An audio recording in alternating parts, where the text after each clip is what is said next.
Hi hello నమస్తే, నేను మీ anchor Shiva. Welcome to iDream media. ఈరోజు నా ముందున్న గెస్ట్ గాయత్రి గుప్తా. తనతో మాట్లాడదాం. ఎలా ఉన్నారు? Good, I'm good. How are you? నేను బాగున్నాను and thank you so much నా పాడ్కాస్ట్కి వచ్చినందుకు. ప్లెజర్. నేను యాక్చువల్లీ ప్రతిసారి ఇంట్రొడక్షన్లు ఇచ్చి అది ఎప్పుడు చెప్తుంటాం, అలా కాదు, డైరెక్ట్గా ఒకసారి మాట్లాడదామని నీతోనే స్టార్ట్ చేస్తున్నాను నేను. రీసెంట్గా నీ ఇన్స్టాలో రీల్స్ కానీ మీ యూట్యూబ్లో వీడియోస్ని చూస్తూనే ఉన్నా. అంటే సొసైటీకి ఏదో చెప్దామని ట్రై చేస్తున్నారు. అంటే మీరు ఫెమినిస్టా? Yes, I'm feminist.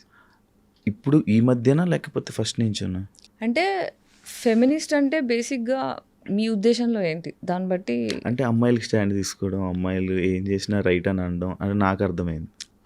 అంటే అది మీ డెఫినేషన్ ఆఫ్ ఫెమినిజం. బేసిక్గా ఫెమినిజం ఏంటంటే ఉమెన్ని ఎంపవర్ చేయడానికి, ఏది పడితే అది రైట్ అనేది కాదు. మీరు నిజంగా మీ వీడియోస్ ఫుల్గా చూస్తే తెలుస్తుంది ఏంటంటే అమ్మాయిలందరూ సుధపూసలు గారు, అబ్బాయిలందరూ చెడ్డోలు గారు అని పబ్లిక్గా 1,00,000 సార్లు 10 years నుంచి మాట్లాడుతున్నా. నాదొక వాయిస్, అది వింటే అర్థమవుతుంది.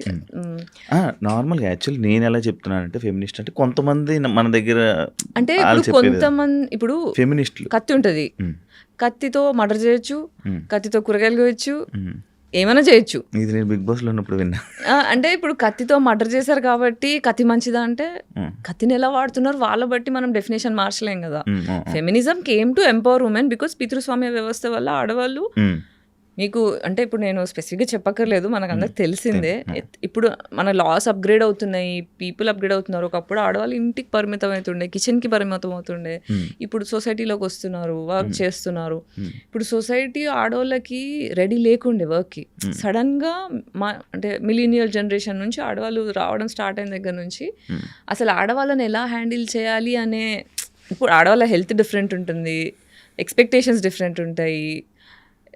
ఇలాంటివన్నీ కూడా మగవాళ్ళకి డిజైన్ చేయబడ్డ సొసైటీలో ఆడవాళ్ళు వచ్చినప్పుడు ఏమవుతుందంటే ఆడవాళ్ళని ఎలా హ్యాండిల్ చేయాలో ఆడవాళ్ళకి అర్థం కావట్లేదు, మగవాళ్ళకి అర్థం కావట్లేదు. కాబట్టి ఇదంతా షేక్ అవుతుంది. బేసిక్గా ఎవరు తప్పు కాదు, సిస్టమ్ అనేది ఫ్లాడ్గా ఉంది. దాన్ని మనం అప్గ్రేడ్ చేసుకోవడానికి మనం కష్టపడుతున్నాం. ఒక జార్లో నల్ల చీమలు ఎర్రచీమలు వేసేసి మూత పెట్టేసి షేక్ చేస్తారు. షేక్ చేసిన తర్వాత ఏంటి, లోపల మనకు షేక్ తెలియట్లేదు, మూసింది తెలియట్లేదు. నల్ల చీమ ఎర్రచీమ కొట్టుకుంటే నీది తప్పు, నువ్వు తప్పు, ఉమెన్ తప్పు అని మనం కొట్టుకుంటున్నాం. కానీ కామ్ డౌన్, షేక్ అవుతుంది సిస్టమ్, మనం అది మార్చుకోవాలి అని చెప్పి ఒక అప్గ్రేడ్ అవ్వడానికి, లాస్ అప్గ్రేడ్ అవ్వడానికి, comfort zone for everybody upgrade అవ్వడానికి ఫెమినిజం వచ్చింది. So this is not to hurt anybody. ఒకరిని బాధ పెట్టే ఉద్దేశంతో, ఒకరిని కించపరిచి, ఒకరిని తక్కువ చేసే ఉద్దేశం ఫెమినిజం కాదు. ఎవరికైతే అవసరం ఉందో, ఎవరి గొంతు అయితే వినిపించట్లేదో వాళ్ళకి హెల్ప్ చేయడానికి, ఎంపవర్ చేయడానికి, సేఫ్ సొసైటీ ప్రొవైడ్ చేయడానికి వచ్చే వాయిస్ ఫెమినిజం. ఈ ఇప్పుడున్న జనరేషన్లో అమ్మాయిల వాయిస్ వినిపించట్లేదు అన్నది నాకు తెలిసి మన మూర్ఖత్వం అని అనుకుంటున్నాను. ఎందుకంటే ఇప్పుడు ప్రతి విషయంలోని కూడా, ఏ విషయంలోనైనా అమ్మాయిలు ఫస్ట్ ఉన్నారు. ఏం చేయాలన్నా క్రైమ్ రేట్లో కూడా ఈ మధ్య అమ్మాయిలు కూడా ముందుకు వస్తున్నారు. అంటే మనం చూస్తున్న సిచ్యువేషన్లో, అలాంటి సిచ్యువేషన్స్లోనే కూడా అమ్మాయిలది రైట్ అంటారా? ఇప్పుడు నేనేమన్నాను, ఇక్కడ అమ్మాయి తప్ప కాదు, సిస్టమ్ ఫ్లాడ్ ఉంది అన్న. సో ఈ సిస్టమ్ ఏం చేసింది, ఇంతకు ముందు ఆడవాళ్ళని ఇంట్లోకి తొక్కేసింది. ఓకే, మగవాడిని బయట జంతువులా తయారు చేసి పెట్టింది. సో మగవాడు బయట ఎక్స్ప్లాయిట్ చేస్తాడు, ఇంటికి వచ్చి ఆడదాన్ని అబ్యూస్ చేస్తాడు. ఆడది ఎప్పుడు బయటికి చెప్పుకోలేదు, ఇక్కడ నా సేఫ్టీ లేదు, ఇంతకన్నా ఏమన్నా అయితే నేను చచ్చిపోతా అనే భయం కొద్దీ మన జనరేషన్స్ కొద్దీ మన అమ్మమ్మలు నాన్నమ్మలు అంతా మూసుకొని తగ్గి అంచుకొని డిప్రెషన్లోకి వెళ్ళిపోయి సైలెంట్ అయిపోయారు. ఇప్పుడు ఎప్పుడైతే ఆడవాళ్ళు బయటికి పాపులేషన్ పెరిగింది, రావడం స్టార్ట్ అయింది, ఇప్పుడు ఏమైంది, ఆడదానికి మొగోడికి ఎక్స్ప్లోయిట్ చేసినట్టు ఆడది ఎక్స్ప్లోయిట్ అవుతుంది. మొగోడికి చేతిలో కత్తి ఇచ్చి ఇప్పుడు ఫెమినిజం వచ్చి, ఇప్పుడు అమ్మాయిలు బయటికి వచ్చి, ఇప్పుడు అమ్మాయిలు వైలెంట్ అవుతున్నారు అంటున్నారు. ఇంతకుముందు మొగలు మరి వాయిలెంట్ ఎంత క్రైమ్ రేట్ ఉంది మన దగ్గర, ఎంత క్రైమ్ రేట్ ఉంది. ఆ క్రైమ్ రేట్ ఆడవాళ్ళు ఎందుకు జాయిన్ అవుతున్నారంటే ఆడవాళ్ళు మార్కెట్లోకి వచ్చారు. సిస్టమ్ అనేది మనుషుల్ని భయంలో పెట్టి కోపాన్ని అణిచేస్తే సైడ్ ఎఫెక్ట్ అలాగే అవుతుంది. సో మనం ఏంటి, ఆడవాళ్ళు హీల్ అవ్వాలి, మగవాళ్ళు హీల్ అవ్వాలి. సో మనము మొగోళ్ళు చేసినారు, ఆడోళ్ళు చేసినారంటే yes, everybody is doing, given a chance. అందరికీ privilege of economy, separation of anger, ఈ రెండు కలిసినప్పుడు, పవర్ చేతికి వచ్చినప్పుడు జంతువు తయారవుతారు. ఇప్పుడు కర్చే కుక్కకి మురిగే కుక్కకి డిఫరెన్స్ చెప్తాం. ఇప్పుడు నా దగ్గర కుక్క ఉంది, ఆడు కరవడు, ఎందుకంటే వాడికి కడవాల్సిన అవసరం పడకుండా ప్రేమగా పెంచిన. అదే ఇంట్లో కొంతమంది కరిచే కుక్కలు ఉంటాయి, వాడిని కొడతారు, కట్టేస్తారు, దానివల్ల ఏమవుతుందంటే అవి కరుస్తాయి. అది ఆడ కుక్కన మగ కుక్కని సంబంధం లేదు. సో ప్రేమలో పెరిగిన వాళ్ళు వైలెన్స్ చేయరు. ఎవరైతే ఎక్స్‌ప్లాయిటేషన్‌కి గురవుతారో, ఎవరైతే భయంలో పెరుగుతారో, నాకు వాల్యూ దొరకట్లే, నాకు రెస్పెక్ట్ దొరకట్లే అన్న కోపం లోపల దాచుకొని పెరుగుతారో వాళ్ళు క్రిమినల్స్ తయారవుతారు. నన్ను అడిగితే మన క్రైమ్ రేట్లో మర్డర్లు చేసేటోళ్ళు, రేపులు చేసేటోళ్ళు, క్రైమ్ చేసేటోళ్ళు, డబ్బులు లాండరీ చేసేటోళ్ళు అన్నీ కూడా ట్రామా రెస్పాన్స్లు. వాళ్ళకి ప్రేమ దొరక్క, వాళ్ళకి రెస్పెక్ట్ దొరక్క అలా తయారవుతారు. యాక్చువల్లీ నేను రీసెంట్గా ఒక పాడ్కాస్ట్ చూసినప్పుడు నాకు అప్పటి వరకు తెలీదు, అంటే లైక్ మీరు సడన్గా ఆ మాట అనేసరికి లైక్ నాకు అబ్బాయిలు ఇష్టం, అమ్మాయిలు ఇష్టం అంటే నాకు అది అంత నాకు పర్టికులర్ పూర్తిగా అర్థం కాలే. అది అది ఎందుకు అలా చెప్పడం జరిగింది బయటికి? సో నేను చిన్నప్పటి నుంచి క్యూరియస్ ఉండే. అంటే అమ్మాయిలను చూస్తే కూడా నాకు మంచిగా అనిపించేది. నాకు ఎక్కువ నేను అమ్మాయిలకి అట్రాక్ట్ అయ్యేదాన్ని. అబ్బాయిలు ఎందుకు అంటే ఇప్పుడు నేను ఇంట్లోంచి బయటకు వచ్చేసా, ఒక చిన్నప్పటి నుంచి అమ్మాయికి ఏంటి పెళ్ళి, సంసారం అనేది ఒకటి చిన్నప్పటి నుంచి మనకు పెళ్ళి ఫైనల్ గోల్ ఆఫ్ అమ్మాయి ఏంటి పెళ్ళి. కానీ సొసైటీలో నాకు అమ్మాయి ఇష్టం అనేది చెప్పే ధైర్యం కానీ స్పేస్ కానీ ఇది కరెక్టా కాదా కూడా నాకు తెలీదు. అమ్మో నేను క్రీపీనేమో, నేను కామందురాలేమో, అందుకే ఇలా ఆలోచిస్తున్నానేమో, తప్పు అని నేను ఎప్పుడు ఎక్స్ప్రెస్ చేయలేదు. పెద్దగా అయిన తర్వాత నాకు ఓకే బైసెక్షువాలిటీ ఉంటుంది అని తెలిసిన తర్వాత, బట్ స్టిల్ నేను దాన్ని సీరియస్ చెప్పలేదు. ఎందుకంటే దాన్ని ఎక్స్ప్రెస్ చేసి దాన్ని ఎంబ్రేస్ చేసేంత సేఫ్ స్పేస్ లేదు. నేను ఎక్కువ సర్వైవల్ మోడ్లో పెరిగాను, సర్వైవల్ మోడ్లో తిరుగుతున్నాను, సర్వైవల్ మోడ్లో బ్రతుకుతున్నా. కాబట్టి ఎండ్ ఆఫ్ ద డే నా సేఫ్టీ, నా డబ్బులు, నా హెల్త్, ఈ మూడిట్లో కొట్టుకోవడం వల్ల I never explored my sexuality. నాకు ఏది ఇష్టం, నేను ఏది కావాలనుకుంటున్నా, ఓకే ఇది ఉంటే నాకు హ్యాపీ ఉంటుందా అని ఎక్స్ప్లోరేషన్ నేను ఎప్పుడు చేయలేదు. నాకున్న రిలేషన్షిప్స్ బ్రేకప్స్ అయినాయి కానీ అవన్నీ కూడా ఒంటరిదాన్ని అయిపోయా. నాకు ఫ్యామిలీ లేదు, నాకు ఫ్యామిలీ కావాలి అంటే మొగుడు నుంచే వస్తుంది ఫ్యామిలీ. సో నాకు అమ్మ నాన్న ప్రేమ మిస్ అయినా. నేను ఊహ తెలిసినప్పటి నుంచి నాకు అమ్మ నాన్న ప్రేమ లేదు. సో నాకు వచ్చే లైఫ్లో నాకు జస్ట్ లైఫ్ పార్ట్నరే కాదు, నాకు పేరెంట్స్ కూడా కావాలి. నాకు ఇంట్లో నాకన్నా పెద్ద, అంటే చిన్నప్పటి నుంచి ఇంట్లో పెద్దదాన్ని, మళ్ళీ బయటికి వస్తే కూడా అందరూ మెంటల్లీ చిన్నపిల్లలే ఉన్నారు నా చుట్టూ. I have been emotionally mother to all my friends. So అట్లా మెంటల్లీ చాలా టైర్డ్ అనిపిస్తుంది నాకు. అందుకే ఎప్పుడు నా మనసు ఎప్పుడు నాకన్నా మెంటల్లీ పెద్దవాళ్ళు ఉంటే బాగుండు అని కోరుకుంటా. ఆ పెద్దవాళ్ళు ఎక్కడ, అమ్మ నాన్నలో దొరుకుతారు. అది ఎక్కడి నుంచి వస్తుంది? లైఫ్ పార్ట్నర్ దగ్గర నుంచి వస్తుంది. కాబట్టి ఆ ఒక్క family, I want to belong somewhere అన్న ఆశ కొద్దీ నేను రిలేషన్షిప్స్లో పడ్డా. కానీ గివెన్ ఎ ఛాన్స్ సింగిల్గా ఉన్నంత ప్రశాంతంగా లేదు. ఎందుకు అంత, అంటే లైక్ అంటే కొంతమందికి అలా అనిపిస్తుంటుంది. కొంతమంది ఏమనుకుంటారు, రిలేషన్షిప్స్లో ఉన్న వాళ్ళు అదే చాలా మంచిగా ఉన్న వాళ్ళు ఉన్నారు. రిలేషన్షిప్ తప్పనట్లే, నాకు ప్రశాంతంగా ఉంది రిలేషన్షిప్ లేకపోతే అంటున్నా.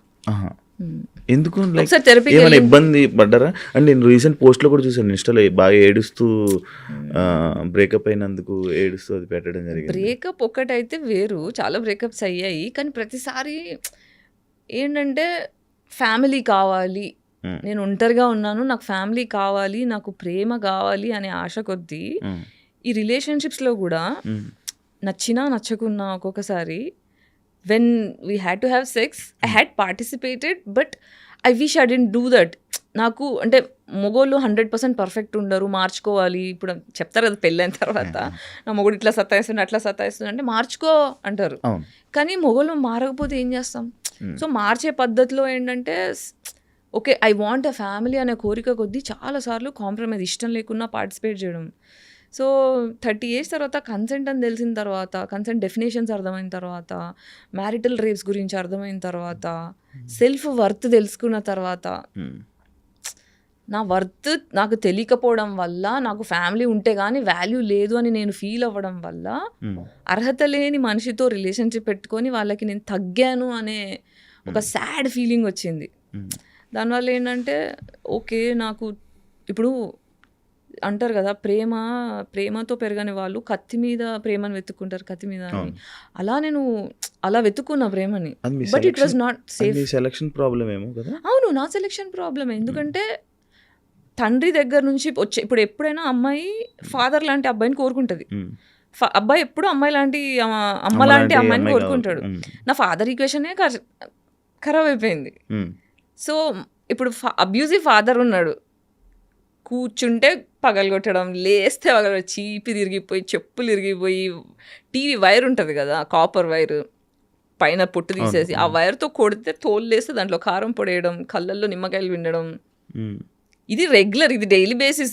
పొద్దున అవుతుందంటే ఇవాళ ఏం చూడాల్సి వస్తుందో అనేటట్టు 25 years వచ్చేదాకా, 25 years ఇంట్లోంచి నేను బయటికి వచ్చేదాకా దెబ్బలు తినని రోజు లేదు, ఏడ్చుకుంటూ పడుకోని రోజు లేదు. టిల్ ఎట్ ద ఏజ్ 35 వరకు కూడా ప్రతి day I sleep with crying. ఏడ్చుకుంటూ నాకు అమ్మ కావాలి, నాన్న కావాలని ఏడ్చుకుంటూ పడుకున్నాను. ఓన్లీ మిమ్మల్ని కొట్టేవాళ్ళు? మీరు నలుగురు అంట కదా? అందరినీ కొడతారు, మమ్మీని నన్ను ఎక్కువ. మీకు మమ్మీ పోలికలు ఉన్నాయా? పోలికలని కాదు, ఇంట్లో ఎప్పుడైనా ఏమవుతుందంటే పేరెంట్స్ టాక్సిక్ ఉన్నప్పుడు ఏమవుతుందంటే, ఒక సైకాలజీ టర్మ్స్లో చెప్తా, ఒక స్కేప్ గోట్ అనే ఇప్పుడు మా ఇంట్లో మేము 5 సిస్టర్స్, ఓకే, మోర్ దాన్ 1 పిల్లలు ఉంటే ఒకరు స్కేప్ గోట్ అవుతారు, ఒకరు గోల్డెన్ చైల్డ్ అవుతారు, మిగతా వాళ్ళు ఇన్విజిబుల్ అయిపోతారు. స్కేప్ గోట్ చైల్డ్ ఏంటంటే, నాకు నిజాలు మాట్లాడడం ఇష్టం, మీకు నచ్చినా నచ్చకపోయినా నాకు తప్పు అనిపిస్తుంటే, నాకు ఇది తప్పు అనిపిస్తుంది కొంచెం చూడండి అని అడుగుతా. ఇప్పుడు టాక్సిక్ ఫ్యామిలీలో ఏమవుతుందంటే, నేను చెప్పిందే నువ్వు వినాలి, అది తప్పు ఒప్పుతో సంబంధం లేదు అని చెప్పి ఫోర్స్ చేస్తారనుకో, నేను నిజాన్ని అడుగుతున్న ప్రచారం వాళ్ళకి నచ్చట్లేదు కాబట్టి నన్ను కొట్టడం చేస్తుండే. పెద్దవాళ్ళు కాబట్టి ఏజ్లో పెద్దవాళ్ళు అదే కోరుకుంటారు, చిన్నవాళ్ళు నేను చెప్పిన వినాలి, మీకేం తెలుసు అన్నట్టు. కానీ ఒక జెన్యూన్ క్వశ్చన్ అడిగినప్పుడు నాకు ఆన్సర్ వచ్చేది కాదు. సో ఒక చైల్డ్ నీడ్స్ని పట్టించుకోకుండా ఒక డిక్టేటర్ లాగా. అంటే ఏం క్వశ్చన్స్ అడిగేవాళ్ళు నార్మల్గా మీ నాన్నగారిని? నీకు ఏదో డ్రెస్ కావాలనేది అడిగితే, ఇది ఒక స్టూపిడ్ ఎగ్జాంపుల్ చెప్తున్నా, ఆడపిల్లల్ని పోషించాలంటే నేను ఆరిపోతా అంటే, మరి ఎందుకు గన్నా 5గురిని అని అన్నా. అంటే ఇది 1-2 సార్లు కాదు, ఒక 100 సార్లు నన్ను చిన్న చేయడం అలా చేస్తే, 5గురిని ఎందుకు కన్నా, మరి తక్కువ మందిని కనాల్సింది, బాధ్యత ఇంత ఉండేది కాదు కదా. నేను చాలా జెన్యూన్గా ఇన్నోసెన్స్తో అడిగితే నువ్వు గంతు కానీ ఎక్కువ మంది నువ్వు అంటే ఎక్కువ మందిని అలా చాలా డిఫరెంట్గా మాట్లాడతారు. మళ్ళీ అంటే ఇవి స్మాల్ థింగ్ ఏంటి అని వెతుకుతుంటే నాకు దొరకట్లేదు, కానీ మా డాడీ చేసినవన్నీ చాలా ఎక్స్ట్రీమ్ పనులు. ఓకే, అవన్నీ నేను ఒక పాడ్కాస్ట్లో అంటే ఫాదర్ అబ్యూస్ గురించి మాట్లాడతాను. That is too much to bear. Actual మీ నాన్నగారికి అబ్బాయి కావాల్సి అంతమంది అబార్షన్లు అయినాయి మా అమ్మకి. మళ్ళీ ఆడపిల్లలతో సాటిస్ఫాక్షన్ లేక మా మీద మర్డర్ అటెంప్ట్ చేయించాడు, మా అమ్మ మీద మర్డర్ అటాక్ చేశాడు. తర్వాత డివోర్స్ అప్లై చేసేటప్పుడు ఆస్తులు ఇవ్వడం ఇష్టం లేక ఆ టైంలో చాలా హారిబుల్ డివోర్స్ సీన్స్. దాని తర్వాత మళ్ళీ పెళ్లి చేసుకున్నారు, మళ్ళీ అమ్మాయి పుట్టింది. తండ్రి పాపాలు అనేవి కూతురు తీర్చాలంట, స్పిరిచువాలిటీ అర్థమైంది. పాపాలు చేసే తండ్రికి అమ్మాయిలు మాత్రమే పుడతారంట, కొడుకులు పుట్టారంట. అర్థమవుతుంది తర్వాత నమ్ముతున్నా, ఇంతకుముందు నమ్మేదాన్ని కాదు. బేసిక్గా మీరు అలాంటి వాతావరణంలో నుంచి రావడం వల్ల మీకు ఒక అమ్మాయికి సపోర్ట్ చేయాలి అంటే, ఇలా చాలా మంది అమ్మాయిల జీవితాలు ఇలా ఉన్నాయి. చాలా మంది అమ్మాయిలు బయటికి ఇప్పుడు ఎంతో తక్కువ అంటే పితృస్వామ్య వ్యవస్థ అనేది ఏం చేస్తుందంటే, బేసిక్గా పురుషాధిక్యంలో డిజైన్ చేయబడ్డ సొసైటీ ఇది. So extremely emotionally intelligent parents, అంటే ప్రేమని అర్థం చేసుకున్న తల్లి తండ్రి ఉన్న కుటుంబాల్లో మాత్రమే ఆడపిల్లలు సంతోషంగా ఉన్నారు. అది ఓన్లీ ఎక్స్ట్రీమ్లీ రిచ్ కమ్యూనిటీస్లో, అది కూడా అందరు కూడా కాదు. బట్ మన ఇండియా ఏంటి, ఇండియా కాదు ప్రపంచం మొత్తం ఇలాగే ఉంది. రిచ్ క్రౌడ్ తక్కువ, పూర్ క్రౌడ్ ఎక్కువ, మిడిల్ క్లాస్ ఎక్కువ. సో ఎకనామికల్ ఇష్యూస్ ఉన్న ప్రతి దగ్గర ఎక్స్‌ప్లాయిటేషన్ ఉంటుంది. So larger crowd of women are going through depression.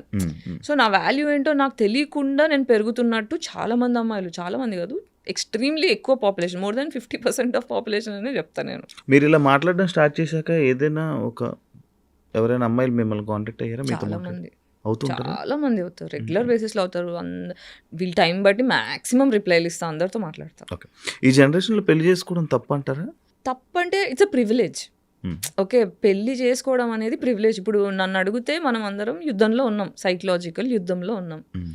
ఇప్పుడు మనం ఏం చేయొచ్చు అంటే, తరతరాలు వరల్డ్ వార్ అయిన తర్వాత ఇండిపెండెన్స్, మనకి ఇండియా ఇండిపెండెన్స్ యుద్ధాలు అయిన తర్వాత ఏంటంటే మనం అంతా ట్రామాకు గురాం. అంటే ఫర్ ఎగ్జాంపుల్, మనం పరిగెడుతుంటే పెద్ద దెబ్బై కాలు ఫ్రాక్చర్ అయిపోయింది అనుకోండి, ఆ కాలు ఫ్రాక్చర్ అయిపోయేదాకా మనం ఏం చేస్తాం, బెడ్ రెస్ట్ తీసుకొని దాని మీద ఫోకస్ చేస్తాం. దాని మీద ఫోకస్ చేస్తే దగ్గుతుంది. లేదు నువ్వు పట్టేసేసిన నువ్వు ఉరుకు అంటే ఉరకలేం మనం, దానివల్ల దెబ్బలు ఇంకా పెరుగుతుంది, ఇన్ఫెక్షన్ అవుతుంది, కాలు తీసేదాకా వస్తుంది. సో వార్ వల్ల ఏమవుతుందంటే, మన తాతలు ఇప్పుడు మా తాత ఫ్రీడమ్ ఫైటర్ ఉండే, ఫ్రీడమ్ మూమెంట్లో మా తాతయ్య పార్టిసిపేట్ చేశారు, బ్రిటిష్ వాళ్ళ చేతిలోనే చనిపోయారు మా తాతయ్య కూడా. ఎమ్మెల్యే ఉండే, ఫ్రీడమ్ వచ్చిన తర్వాత ఆ టైంలో హీ గాట్ కిల్డ్.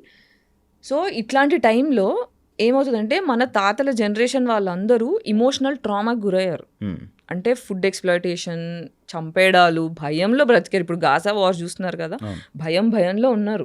ఈ గాజాలో ఎవరైనా మిగిలారనుకోండి, వాళ్ళ నెక్స్ట్ తరాలందరూ కూడా మన డిఎన్ఏలో 7 తరాల మెమరీ స్టోర్ అయిపోయి ఉంటుంది. తెలుసా మీకు?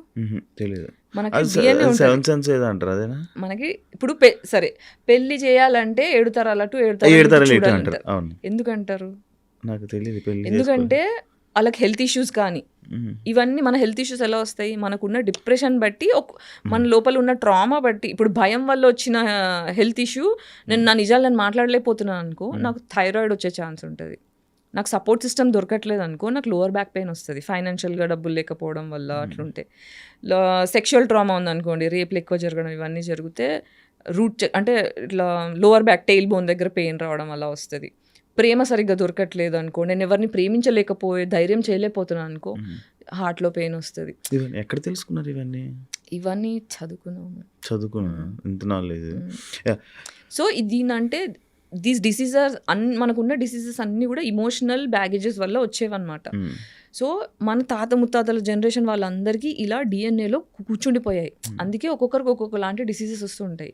సో ఇప్పుడు ఏంటంటే మెంటల్ ట్రామా వల్ల ఫిజికల్ డిసీజెస్ వస్తున్నాయి. ఒకరినొకరు అర్థం చేసుకోలేని, ఇప్పుడు మొగోళ్ళు చంపేస్తున్నారు, క్రిమినల్స్ అవుతున్నారు, ఆడోళ్ళు క్రిమినల్స్ అవుతున్నారు. ఫస్ట్ మనం క్రైమ్ ఆపాలి అంటే నేను ఎందుకు రాక్షసుడిలా తయారవుతున్నా, నేను ఎందుకు రాక్షసిలా తయారవుతున్నా, why am I becoming man hater, why am I becoming women hater అని పాజ్ అయిపోయి ఇంట్రోస్పెక్ట్ చేసుకొని మన జనరేషన్ అంటే మన డిఎన్లో కూర్చున్న 7 తరాల జనరేషన్ వల్ల వచ్చే ఇమోషనల్ మెమరీని హీల్ చేసుకోవాలి. అంటే ఏళ్ళు దెబ్బ తగిలింది, నేను ఇప్పుడు పరిగెత్తదలుచుకోలేదు, కాలికి దెబ్బ తగిలింది, నేను పరిగెత్తదలుచుకోలేదు, ఫస్ట్ కూర్చొని నేను ఫోకస్ చేసుకొని హీల్ చేసుకుంటా. తగ్గిన తర్వాత అప్పుడు నేను నడుస్తా, తర్వాత పరిగెడతా. సో ఇప్పుడు నాకు తెలిసి ఈ 7 తరాలలో నెక్స్ట్ 7 తరాలు మళ్ళీ బాగుపడాలంటే ఈ తరం వాళ్ళందరూ పాజ్ అయిపోయి, నా నెత్తిలో ఏం గుడిసిపోయింది, నా ఆరోగ్యం ఎందుకు ఇలా గుడిసింది, నేను ఎందుకు ఎవరితో ఫ్రెండ్షిప్ చేయట్లేదని ఆగి కాంటెంప్లేట్ చేసుకొని హీల్ అవుతే వచ్చే తరాల నుంచి పెళ్ళిళ్ళు విరగకుండా, ఫోర్స్ఫుల్గా ఉండకుండా, ప్రశాంతంగా హ్యాపీగా, అంటే ఒక పెళ్ళి చేసుకున్నాము అంటే డివోర్స్ తీసుకోవాలి అనే ఆలోచన రాకుండా ఉండాలి. నా మొగుడు అంటే నాకు ప్రాణం, నేను లాయల్గా ఉంటా అని అమ్మాయి అనుకోవాలి. నా పిల్లని లేకపోతే నేను ఉండలేను, నా పిల్లని తప్ప నన్ను ఎవరిని చూడను అనే అంత లాయల్గా మొగుడు ఉండాలి. అలాంటి రిలేషన్షిప్స్ మనకు రావాలంటే ఈ ట్రామాల నుంచి బయటపడాలి. కానీ ఇప్పుడు అవి రావు కదా. ఇప్పుడు ఈ మధ్య కాలంలోని డివోర్స్ అంటే సింపుల్ అయిపోయింది. ప్రతి ఒక్క ఐసోలేట్ అవ్వాలి, నా గురించి నేను ఫోకస్ చేసుకొని నేను హీల్ అవ్వాలి అంటే రిలేషన్షిప్లో ఉండకూడదు. రిలేషన్షిప్లో ఏమవుతుందంటే, రిలేషన్షిప్ వల్ల వచ్చే మేజర్ సైడ్ ఎఫెక్ట్ ఏంటంటే, నాకన్నా నా పార్ట్నర్ మీద ఎక్కువ ఫోకస్ చేస్తా.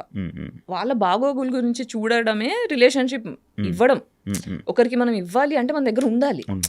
మనమే డిప్రెషన్లో ఉన్నామంటే, డిప్రెషన్ నా దగ్గర ఏముంటే అదే ఇస్తాను నేను. ఇప్పుడు దగ్గర నన్ను ఫోన్ అడిగారు అనుకోండి, యాపిల్ ఫోన్ ఉంది, ఈ ఫోన్ ఇస్తా. నా దగ్గర నోకియా 1100 ఫోన్ ఉంటే అదే ఇస్తా. ప్రేమ కూడా అంతే. నేను ప్రేమ అనేది పరిచయం కాలేదనుకో, నేను అబ్యూస్ ఇస్తా. కాబట్టి మనం అబ్యూస్ అనేది మనకు జరిగింది, మన పేరెంట్స్ని మనం ఫర్గివ్ చేయాలి, యాన్సిస్టర్స్ని ఫర్గివ్ చేయాలి. ఎందుకంటే వాళ్ళు ట్రామాకు గురయ్యారు కాబట్టి ఆ భయం కొద్దీ వాళ్ళు కోపాన్ని మన మీద రుద్దారు. అందులోంచి నేను బయటికి వచ్చి ఫర్దర్గా నా పిల్లానికి కానీ, మొగుడికి కానీ, పిల్లలకు కానీ పాస్ చేయను అని హీల్ అవ్వాలి. So it's a pause that is happening, which is good. పెళ్ళిళ్ళు అనేది ఇంకా ప్రివిలేజ్. మీరు ముందు సాక్షిలో పనిచేసేవాళ్ళు, తర్వాత స్టార్ మా మ్యూజిక్ హోస్ట్. స్టార్ మా గురించి కూడా తెలుసా? చాలా మందికి తెలియదు. చాలా మందికి తెలియదు. అదే మా మ్యూజిక్లో చేశారు.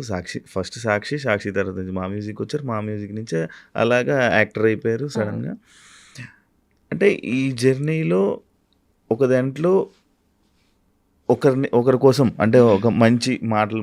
సాక్షిలో మీరు దేని గురించి చెప్పేవాళ్ళు? ఉమెన్ గురించి మాట్లాడు. సాక్షిలో బేసిక్గా నేను చాలా ఇన్నోసెంట్ ఉండే, just excitement, I want to get here. ఎగ్జైట్మెంట్లో ఫస్ట్ నన్ను చాలా సన్నగా ఉన్నావు అని చెప్పి జస్ట్ స్పేర్ యాంకర్ కింద పెట్టుకున్నారు. ఈటీకి లేదు సాక్షి అదే ఎంటర్టైన్మెంట్ దానికి. కానీ ఫస్ట్ అంతా న్యూస్కి ప్రిపేర్ చేశారు. ఎన్డీటీవీ నుంచి వచ్చి వాళ్ళు ట్రైనింగ్ ఇచ్చారు. నాకేమో న్యూస్లో ఫిట్ అవ్వను, నేను చేయనంటే నువ్వు చెయ్యి అని ఫోర్స్ చేసి చేయించారు. కానీ నాకు నచ్చట్లేదు. మెల్లగా ఎంటర్టైన్మెంట్ స్టార్ట్ అయిన తర్వాత నేను ఇక్కడ స్టార్ట్ అయిన దగ్గర నుంచి ఎవ్రీబడి స్టార్టెడ్ ఎంజాయ్. టీఆర్పీలు పెరగడం స్టార్ట్ అయినాయి. ఫస్ట్ యాడ్ నా షోకే వచ్చింది, హైయెస్ట్ టీఆర్పీ నాదానికి వచ్చింది. కాబట్టి చలో నువ్వు ఇంకా దున్నేసే అని చెప్పి 4 shows చేయడం స్టార్ట్ చేశాను. అట్లా మా మ్యూజిక్ వచ్చారు, మా మ్యూజిక్లో జర్నీ స్టార్ట్ చేశారు, ఫ్యామిలీ ఆడియన్స్ని దగ్గర అవ్వడానికి సినిమాలు ట్రై చేశారు. కానీ సడన్గా మీరు ఈ ట్రామాకి రావడానికి లైక్ ఇలా మీరు మాట్లాడడానికి మీరు ఇలా మారడానికి బిగ్ బాస్ ఒక కారణం అని చెప్పి అని అంటారు జనాలు అనుకుంటున్నారు. Bigg Boss one of the contribution. అసలు నిజంగా మీకు అది జరిగిందా లేకపోతే కాంట్రవర్సీ కోసం మీరు అలా చేశారా అప్పుడు? నేను అసలు ఆ విషయం తీయదలుచుకోలేదు. లైట్ తీసుకొని నా పని నేను చేసుకుంటున్నా. చాలా తిట్టుకున్నా, నా టైం వేస్ట్ చేశారు, నా ప్రాజెక్ట్ ఖరాబ్ అయినాయి, 15 సినిమాల దాకా వదిలేసి అప్పుడే ఫేమస్ అయ్యా. ఎన్ని ప్రాజెక్ట్స్ వస్తాయి. లేదు నేను వేరే మళ్ళీ చెప్పకూడదు, బిగ్ బాస్ అని ఎవరు చెప్పకూడదు. చెప్పకుండా అన్ని క్యాన్సిల్ చేసుకుంటూ కూర్చున్నా. 3 నెలలు వెయిట్ చేయించి ఇంకో 10 రోజులు ఉందనంగా మీరు ఉండొచ్చు ఉండకపోవచ్చు అంటే నాకు మీటింగ్ కావాలని వెళ్ళి మాటల్లో కూర్చుంటే వాళ్ళు పట్టించుకోలేదు. దిస్ ఈజ్ సెల్ఫ్ రెస్పెక్ట్కి లేదా అంటే నేను మనిషిని కాదా, నాకు వాల్యూ లేదా, నా టైం ప్రెషర్స్ కాదా, మీరు ఎంత పెద్దోళ్ళు అయితే నేను మరి పురుగుని కాదు కదా. I have my identity, I'm living, నేను కష్టపడి బతుకుతున్న మనిషిని, నేను ఎవరిని ఎక్స్ప్లాయిట్ చేయని మనిషిని, నాకు ఎందుకు ఇట్లా డిస్రెస్పెక్ట్ చేయాలని అకౌంటబిలిటీ కోసం మాటకి వెళ్తే పట్టించుకోలే. రిసెప్షన్లో కూర్చోబెట్టారు, పొద్దున్న సాయంత్రం దాకా పంపించేశారు. ఇలా కాదు అని నా ఫ్రెండ్స్ని ఎంక్వైరీ చేసి, నా సర్కిల్లో ఎంక్వైరీ చేసి నంబర్ తీసుకొని ఆయన అడిగా, బ్రో ఏంటి ఇట్లా ఉంది అంటే పార్క్లో కలుసు అంటే అక్కడ కలిస్తే మరి ఇప్పుడు నన్ను ఇంప్రెస్ చేసుకోవాలి కదా గాయత్రి, నేను నీకెందుకు చేయాలి, చాలామంది ఉన్నారు రావడానికి, నీకే ఎందుకు చేయాలి అంటే ఈ మాట 3 నెలల ముందు చెప్పుంటే నేను లైట్ తీసుకునేదాన్ని. నా టైం వేస్ట్ చేశారు కదా, దానికి అకౌంటబిలిటీ ఏంటి అంటే చూద్దాం, నేను కూడా హ్యాపీ అవ్వాలి కదా, నేను కూడా ఆలోచించాలి కదా, మన ఉంటే చెప్తా అన్నారు. అని చెప్పేసి వచ్చేసా, లైట్ తీసుకున్నా. దాని తర్వాత మాట్లాడడం స్టార్ట్ చేసిందా. అప్పుడు అరే ఇప్పుడు నేను ఇన్నేళ్ల నుంచి మీటు గురించి దాని గురించి చాలా మాట్లాడాను, నా కోసం ఎవ్వరూ నిల్చోలేదు. It was all alone fight. అంటే ఇప్పుడు శ్రీరెడ్డి మాట్లాడినప్పుడు చాలా మంది మహిళా మండలి సంఘాలు వెళ్ళి శ్రీరెడ్డికి సపోర్ట్ చేశారు, జూనియర్ ఆర్టిస్టులు వెళ్ళి సపోర్ట్ చేశారు, చాలా చేశారు. కానీ నా వాయిస్కి ఒక్కరు కూడా రెస్పాండ్ కాలే. సో వెళ్ళి TV5లో చూసాను నేను. తను వెళ్ళి తనతో ఏమేమి జరిగిందో ఎగ్జాక్ట్లీ అదే జరిగింది నాకు. సో నేను అనుకున్నా, అరే నాకు ఎవరు నిల్చోలేదని నేను బాధపడ్డా, ఇప్పుడు ఈ అమ్మాయి ఒక్క స్ట్రగుల్ అవుతుంది, ఎవరు నిల్చోపోతే ఎలా అని చెప్పి చాలా సోషల్ రెస్పాన్సిబిలిటీతో ఫెమినిస్ట్గా వెళ్ళి I also went through the same thing. Let me know what I can, అంటే నేను ఎలా హెల్ప్ అవ్వగలుగుతానో చెప్పు, I will be there for you. అసలు don't hesitate to contact me అని చెప్పా. తర్వాత కేసు పెడదాం అనుకుంటున్నా, ఏమంటావు అంటే okay if it is worth it let's do this అని చెప్పి లాయర్ని మాట్లాడుకొని ఇంకొక ప్రొడ్యూసర్ నా సపోర్ట్ చేస్తా అని చెప్పి మొత్తం తప్పుదారి పట్టించారు. మధ్యలో నాకు అర్థమైంది ఏంటంటే అందరూ గేమ్ ఆడుతున్నారు, అటు గేమ్ ఆడుతున్నారు, ఇటు గేమ్ ఆడుతున్నారు, మధ్యలో నేను ఒక ఎర్రి పుష్పమైనా అని నాకు అర్థమైంది. కానీ బేసిక్గా అది జరిగిన తర్వాత, ఆ సిచ్యువేషన్ అయిన తర్వాత ఒక 3 months 4 months అది అయిపోయిన తర్వాత లైక్ ఓకే ఇదొకటి జరిగింది, ఇది ఒక సిచ్యువేషన్ జరిగింది అని చెప్పి పక్కన పెట్టి మీ కెరియర్ని బిల్డ్ చేసుకుని ఉంటే మంచి ప్లేస్లో ఉండేవాళ్ళేమో అని అనుకున్నా ఆడియన్స్ కదా. దాని అంటే తర్వాత అప్పుడు ఇప్పుడు కేసు అయిపోయింది. నేను ఇప్పుడు నాకు ఈ హెల్త్ ఇష్యూ ఉంది, స్పైనల్ కార్డ్ ఇష్యూ ఒకటి ఉంది. అది 25 అంటే నేను సాక్షిలో జాయిన్ అయ్యే ఫస్ట్ డే స్టార్ట్ అయిపోయింది నాకు.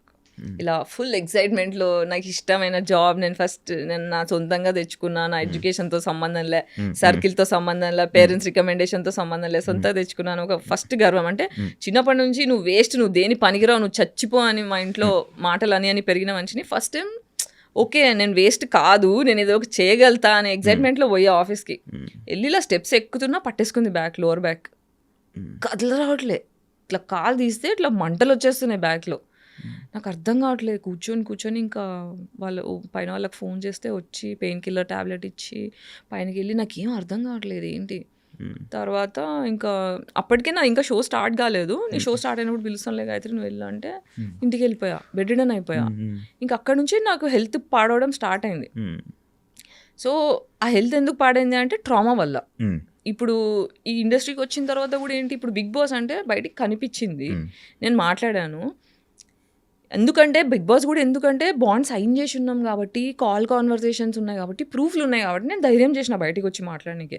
నాకు ఇండస్ట్రీకి వచ్చిన దగ్గర నుంచి ఎన్ని రేప్ అటాక్లు అయినాయి, ఎంత ఎక్స్‌ప్లాయిటేషన్ అయిందనే దానికి ప్రూఫ్లు లేవు. నేను చాలా ఇన్నోసెంట్గా తిరిగా, ఏం తెలియకుండా నా తెలుగు పీపుల్ అనేటోళ్ళు సేఫ్టీ. ఇప్పుడు నేను చిన్నప్పుడు ఏమనుకున్నా, నాకు ఎంట్రీకి ఇగ్లీసియాస్ అంటే ఇష్టము, ఆయనతో పాట చేయాలి, నాకు పాటలు పాడేదాన్ని నేను, తనతో సాంగ్ చేద్దాం అనే చిన్న ఇన్నోసెంట్ కోరిక. పాస్పోర్ట్లు అప్లై చేసుకున్న ప్రతిసారి ఇంట్లో చింపేసేవాళ్ళు. తర్వాత ఒకసారి ఇంజనీరింగ్లో మా సీనియర్స్ పాన్ వీడియోస్ చూపించారు, ర్యాగింగ్ టైంలో పాన్ వీడియోలు చూపించేసరికి నాకు గుండె దడొచ్చేసింది. వామ్మో ఇదేంది నో అనుకున్న తర్వాత అక్కడ హాలీవుడ్ యాక్ట్రెసెస్ అవి మార్ఫింగ్గా ఒరిజినల్ అని నాకు తెలియదు, బట్ ఆ పేర్లతో వచ్చినవన్నీ చూసిన తర్వాత నాకు అవన్నీ గుర్తొచ్చేసి, అమ్మో హాలీవుడ్కి వెళ్తే ఇలాంటివన్నీ చేయాల్సి వస్తుందా, మన తెలుగు అయితే సేఫ్ కదా, అంత ఇన్నోసెంట్ ఉండే నేను, తెలుగు అయితే సేఫ్ కదా, మనోళ్ళు తెలుగు జాతి, మన జాతి, తెలుగు భాష గొప్ప అలా అనుకొని నేను ఇంకా ఫస్ట్ ఏమన్నా పీకితే ఇక్కడ పీకి చూద్దాము, ధైర్యం వచ్చిన తర్వాత అర్థమైన తర్వాత హాలీవుడ్ ఏందో చూసుకుందాం అన్నట్టు నేను ఇక్కడ ఆడిషన్ చేయడం స్టార్ట్ చేశాను. వెళ్ళిన ప్రతి దగ్గర అడగడం ఒకటి, కన్సెంట్ లేకుండా రేప్ అటాక్లు చేయడం ఒకటి, ఇవి చాలా అయిపోయినాయి. అలా చేస్తారా? మరి ఎందుకు రారు ఎవరు బయటికి అమ్మాయిలు? ఎందుకు రారు అంటే హెల్ప్లెస్నెస్, ధైర్యం లేదు. ఇప్పుడు ఇంట్లో మొగుడుతో దొక్కించుకుంటావా, సొసైటీలోకి వచ్చి 10 మందితో దొక్కించుకుంటావా అన్నట్టు ఉంటుంది ఈక్వేషన్. ఇప్పుడు బయటకు వచ్చి మాట్లాడారు అనుకోండి, ఏమైంది నా కెరియర్, మీరు చెప్పండి ఏమైంది నా కెరియర్, బిస్కెట్ ఉన్నాయి సినిమాలో, ఈ రోజుకి డబ్బుల కోసం కొట్టుకుంటున్నా, లిటరల్గా నా హెల్త్ బాగాలేకపోతే క్రౌడ్ ఫండ్కి అప్లై చేసుకోవాల్సి వచ్చిన పరిస్థితి. ఇలా ఎవరు కోరుకుంటాడు? ఇంత ఫైనాన్షియల్ అబ్యూస్ ఎవరు కోరుకోరు కదా. ఇంత పావర్టీలో ఉండాలని ఎవరు ఇష్టపడరు. This is a huge price I had to pay to talk truth. అందరికీ నిజాలు మాట్లాడే ధైర్యం ఉండదు. ఇప్పుడు నాకు డెత్ థ్రెట్స్ వచ్చాయి, రేప్ థ్రెట్స్ వచ్చాయి, ఫైనాన్షియల్గా బిస్కెట్ అయిపోయినా, హెల్త్ ఇంకా డిప్రెషన్లోకి వెళ్ళిపోయి హెల్త్ ఖరాబ్ అయిపోయింది, ప్రాజెక్ట్స్ రావట్లేదు, ఇంత లాసెస్ అన్న ఆలోచించుకుంటారు కదా. మరి ఎలా ఉంటున్నాను అంటే చిన్న చిన్న ప్రాజెక్ట్స్. ఇప్పుడు నేను మాట్లాడడం వల్ల ఇండస్ట్రీ కట్ చేసిందేమో కానీ చాలామంది ఫ్యాన్స్ కూడా ఉన్నారు నాకు, చాలామంది ఫ్యాన్స్ ఉన్నారు. ఇండిపెండెంట్ సినిమాలు తీస్తారు, కొత్త సినిమాలు తీస్తారు, వాళ్ళతో చేస్తా, వెబ్ సిరీస్లు చేస్తా. కొన్నిసార్లు మా మమ్మీ కొన్ని డబ్బులు పంపించేది, ఫ్రెండ్స్ పంపిస్తారు. యూఎస్లో నాకు చాలా మంది ఫ్రెండ్స్ ఉన్నారు, స్కూల్ ఫ్రెండ్స్, రిలేటివ్స్. అవును, మీ అమ్మగారు సిస్టర్ గారు కూడా యూఎస్లో ఉన్నారని విన్నా. అంటే మేము 5 సిస్టర్స్, 2 ఇక్కడ ఉంటాం, మిగతా 3 మా అమ్మ యూఎస్లో. అక్కడ మంచి ఆఫీసర్ అంట కదా మీ సిస్టర్? ఏ సిస్టర్? మీ చెల్లి. 4వ చెల్లి ఆర్మీ ఆఫీసర్ కదా, విన్నా. మంచి సెటిల్ అంట కదా అక్కడ, అప్పుడు మంచి సెటిల్ అంట కదా. మరి నీకు సపోర్ట్, మరి మీరు కూడా వెళ్ళిపోతే బాగుండేది కదా అక్కడికి. వెళ్ళిపోతే బాగుండేదంటే ఆనెస్ట్గా చెప్పాలంటే, డిస్ఫంక్షనల్ ఫ్యామిలీలో ఏమవుతుందంటే పేరెంట్స్ ఏం చేస్తారు, ఒకరిని అబ్యూస్ చేస్తారు, ఒకరు నెత్తి మీద పెట్టుకుంటారు, మిగతా వాళ్ళు చెప్పే కదా గోల్డెన్ చైల్డ్, నేను స్కేప్ గోట్ చైల్డ్, ఇంకో చెల్లి గోల్డెన్ చైల్డ్. అంటే నేను చెప్పినట్టు నువ్వు వినకపోతే ఇలా బగలు కొడతా, చెప్పింది వింటే ఇలా నెత్తి మీద పెట్టుకుంటా అని 2 ఎగ్జాంపుల్స్ క్రియేట్ చేశారు. ఇక మిగతా 3 ఏంటి, అమ్మ బాబాయ్ అని సైలెంట్ అయిపోతారు. దానివల్ల ఏమవుతుందంటే ఇంకా ట్రయాంగులేషన్ అంటారు సైకాలజీలో. ట్రయాంగులేషన్ అంటే వీళ్ళ మీద వీళ్ళకి చాటి చెప్పడం, వీళ్ళ మీద ఇది మంచిది కాదు అని దీంతో గాసిప్ చేయడం, ఇది మంచిది కాదని ఇంకో చెల్లితో గాసిప్ చేయడం, అన్ని పర్సనల్గా చేస్తుంటారు. దానివల్ల ఏమవుతుందంటే మా సిస్టర్స్ మధ్యలో కూడా ఫ్రెండ్షిప్ అనేది చిన్నప్పటి నుంచి ఎస్టాబ్లిష్ అవ్వలేదు. సో ప్రేమ అనేది నేర్పించలే, ఓన్లీ విషయం పెట్టి నేర్పించారు. కాబట్టి ఎవరి కోసం ఎవరు లేకుండా అయిపోయింది. ఇప్పుడు మా చిన్న చెల్లి నేను బాండ్ అవుతున్నాం, ఇప్పుడు మాట్లాడుకుంటున్నాం, సైకాలజీ మాట్లాడుకుంటున్నాము, అర్థం చేసుకుంటున్నాము. ఓకే ఎందుకా అని ఇప్పుడు చిన్న చెల్లి కొంచెం దగ్గర అవుతుంది. ఓకే, ఇప్పుడు మంచిగా ఉంటున్నా. యాక్చువల్లీ నేను ఎవరినైనా యాక్ట్రెస్ని కానీ ఎవరినైనా ఇంటర్వ్యూ చేసేటప్పుడు నార్మల్గా కమిట్మెంట్ అలాంటి ఇష్యూ మీకు వచ్చిందా అని అడుగుతాను. ప్రతిసారి ఎవరు వచ్చినా నేను అడిగే ఒక క్వశ్చన్ అయితే ఇది పక్కా ఉంటుంది. కానీ నేను మిమ్మల్ని అడుగుతున్నా, మీరు ఎప్పుడైనా కమిట్మెంట్గా వెళ్ళారా సినిమా ఆఫర్ కోసం? సినిమా ఆఫర్ కోసం వెళ్ళలేదు, బట్ ఒక రీసెంట్లీ ఒక అసలు కమిట్మెంట్ ఇచ్చే అమ్మాయిలతోని ఎలా ఎంపథైజ్ అవ్వాలి అని ఆలోచించి ఒక్క డైరెక్టర్తో నేను మాట్లాడడం స్టార్ట్ చేసా. ఎంత అబ్యూజివ్గా అనిపించింది అంటే వామిటింగ్ వచ్చింది నాకు. తర్వాత ఇంకా నమస్కారం వద్దు, నాట్ ఇంట్రెస్ట్. నాకు ప్రొడ్యూస్ చేయడానికి రెడీ ఉండే నా స్టోరీకి, నువ్వు షూట్ స్టార్ట్ చేయి నేను డబ్బులు ఇస్తా అని చెప్పి మేనేజర్ని సెట్ చేస్తాడు, అంత టీమ్ని సెట్ చేస్తాడు.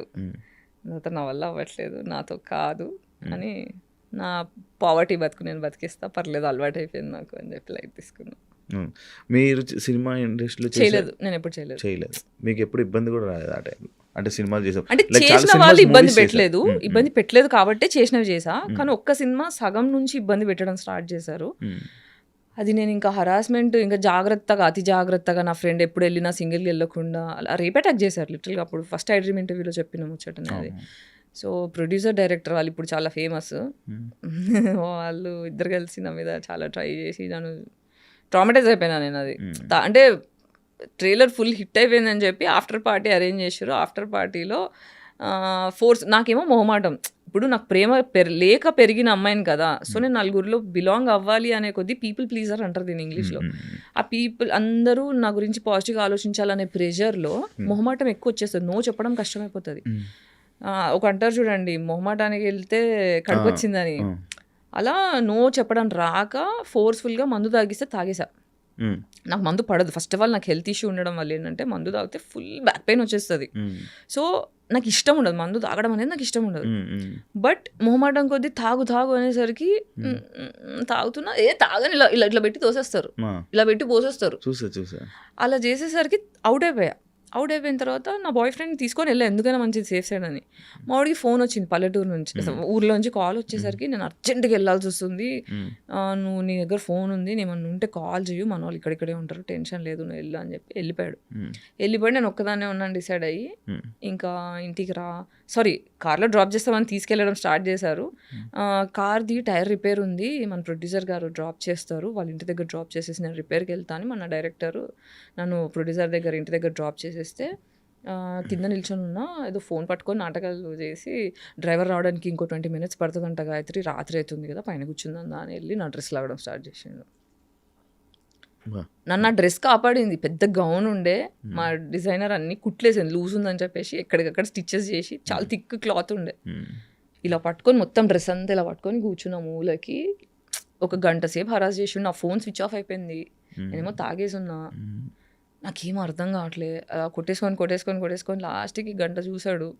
దాని తర్వాత ఏం పని అయ్యేటట్లేదని మళ్ళీ మన డైరెక్టర్కి ఫోన్ చేస్తే మళ్ళీ వాళ్ళే వచ్చి తీసుకెళ్లారు. అందులో కార్లో మళ్ళీ వేరే వాళ్ళు ఉన్నారు. ఓకే, వాళ్ళు ఏమనుకుంటున్నారు, నా జుట్టు జరిగిపోయి ఉంది, నేను ఏడుస్తున్నాను, పని అయిపోయింది అని వీళ్ళు ఇలా చూస్తున్నారు.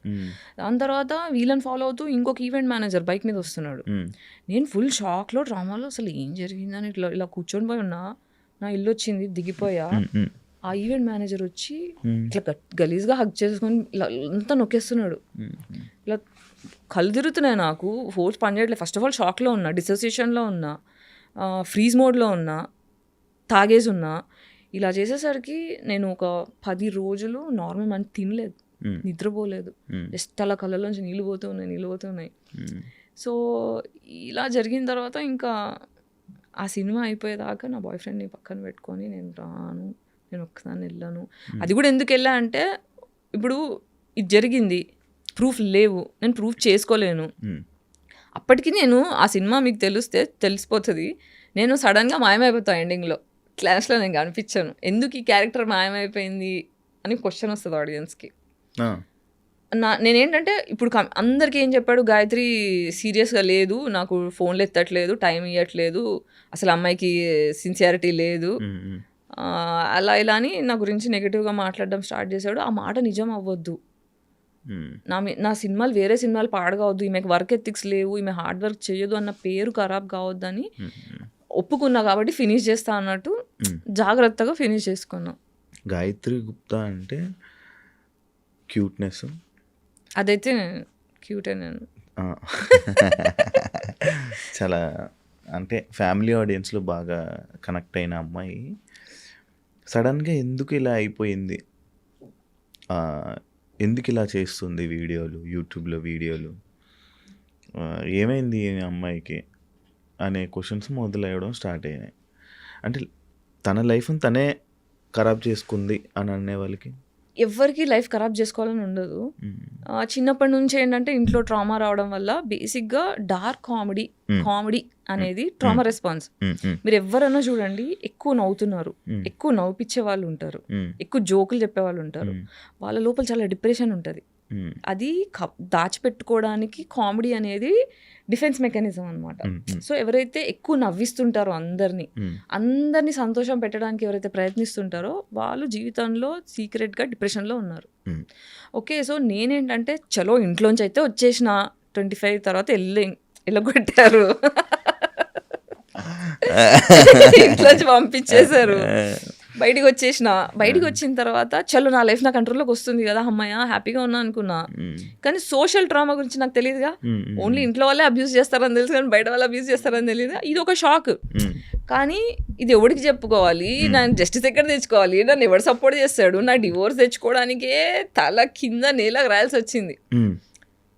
లాయర్స్ అబ్యూస్ చేశారు, పోలీస్ స్టేషన్లో ఎవరు దేకరు. సో అసలు ఒక అమ్మాయి సింగిల్గా ఉంటే ఎవ్వరు దేకరు. వీళ్ళైతే గెలుకుదామని చూస్తారు, ఎందుకంటే ఎవడు అడిగేటోళ్ళు లేడు. సో ఇవన్నీ చూసిన తర్వాత జస్టిస్ అనేది జోక్. జస్టిస్ అనేది డబ్బులు లేకపోతే, మొగోడు సపోర్ట్ సిస్టమ్ లేకపోతే justice is joke for a women. అందుకే ఫెమినిస్ట్ అయినా నేను, ఉత్తగానే కాలే. సో నేను ఎప్పుడు నవ్వుకుంటూ బయటికి కనిపించాను, ఎందుకంటే నువ్వు హెల్దీగా ఉంటే, నవ్వుకుంటూ ఉంటే, క్యూట్గా ఉంటేనే ఇండస్ట్రీ పట్టించుకుంటుంది. నీ ప్రాబ్లమ్స్ ఎవరికి కావాలి, నీ ఆరోగ్యం బాగాలేకపోతే ఎవరికి కావాలి, నువ్వు బాధలో ఉంటే ఎవరికి కావాలి.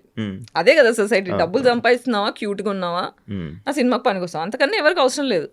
కాబట్టి నా బాధను ఎప్పుడు దాచుకొని ఉంచా. అది ఎంత దాచుకున్నా అంటే స్పైన్ వంకరయ్యి అతుక్కునేదాకా ఎఫెక్ట్ అయింది. అంటే నాకు 2 years బ్యాక్ తెలిసింది. అంటే ఓన్లీ పెయిన్ కిల్లర్స్ ఇస్తున్నారు డాక్టర్స్, మొత్తం ఎప్పుడు 15 ఏళ్ళ నుంచి పెయిన్ కిల్లర్స్, ఫిజియోథెరపీ ఇవే నడుస్తుంది. కానీ యాక్చువల్ రీజన్, రూట్ కాజ్ ఏంటి, అసలు ఎందుకు వస్తుంది నాకు. నేను ఆయుర్వేదిక్ లైఫ్, ఇప్పుడు మా పేరెంట్స్ ఎంత ట్రామా చేసినా ఆయుర్వేదిక్ లైఫ్ స్టైల్ నాది. శిబిరాల్లో పెరిగా, వేదాలు నేర్చుకున్నా. ఎవ్రీ సమ్మర్ హాలిడేస్ మమ్మల్ని శిబిరంలో 1 month వేసేవాళ్ళు. వేదాలు నేర్చుకోవడం, హోమం చేయడం. ఇంట్లో మేము 5 కూర్చొని మొత్తం హోమం చేస్తాం. అవి కూడా వీడియోస్ చేయబోతున్నాం మెల్లిగా. సో అట్లా స్పిరిచువల్ ఫ్యామిలీలో పెరిగాను, కానీ ప్రేమ దొరకలేదు కదా. సో ప్రేమ దొరకకపోవడం వల్ల ఏమవుతుందంటే అది లోపల కూర్చుండిపోయింది, పెయిన్ అంతా కూర్చుండిపోయింది. ఆ కూర్చొని స్పైన్ ఇట్లా వంకరైపోయింది.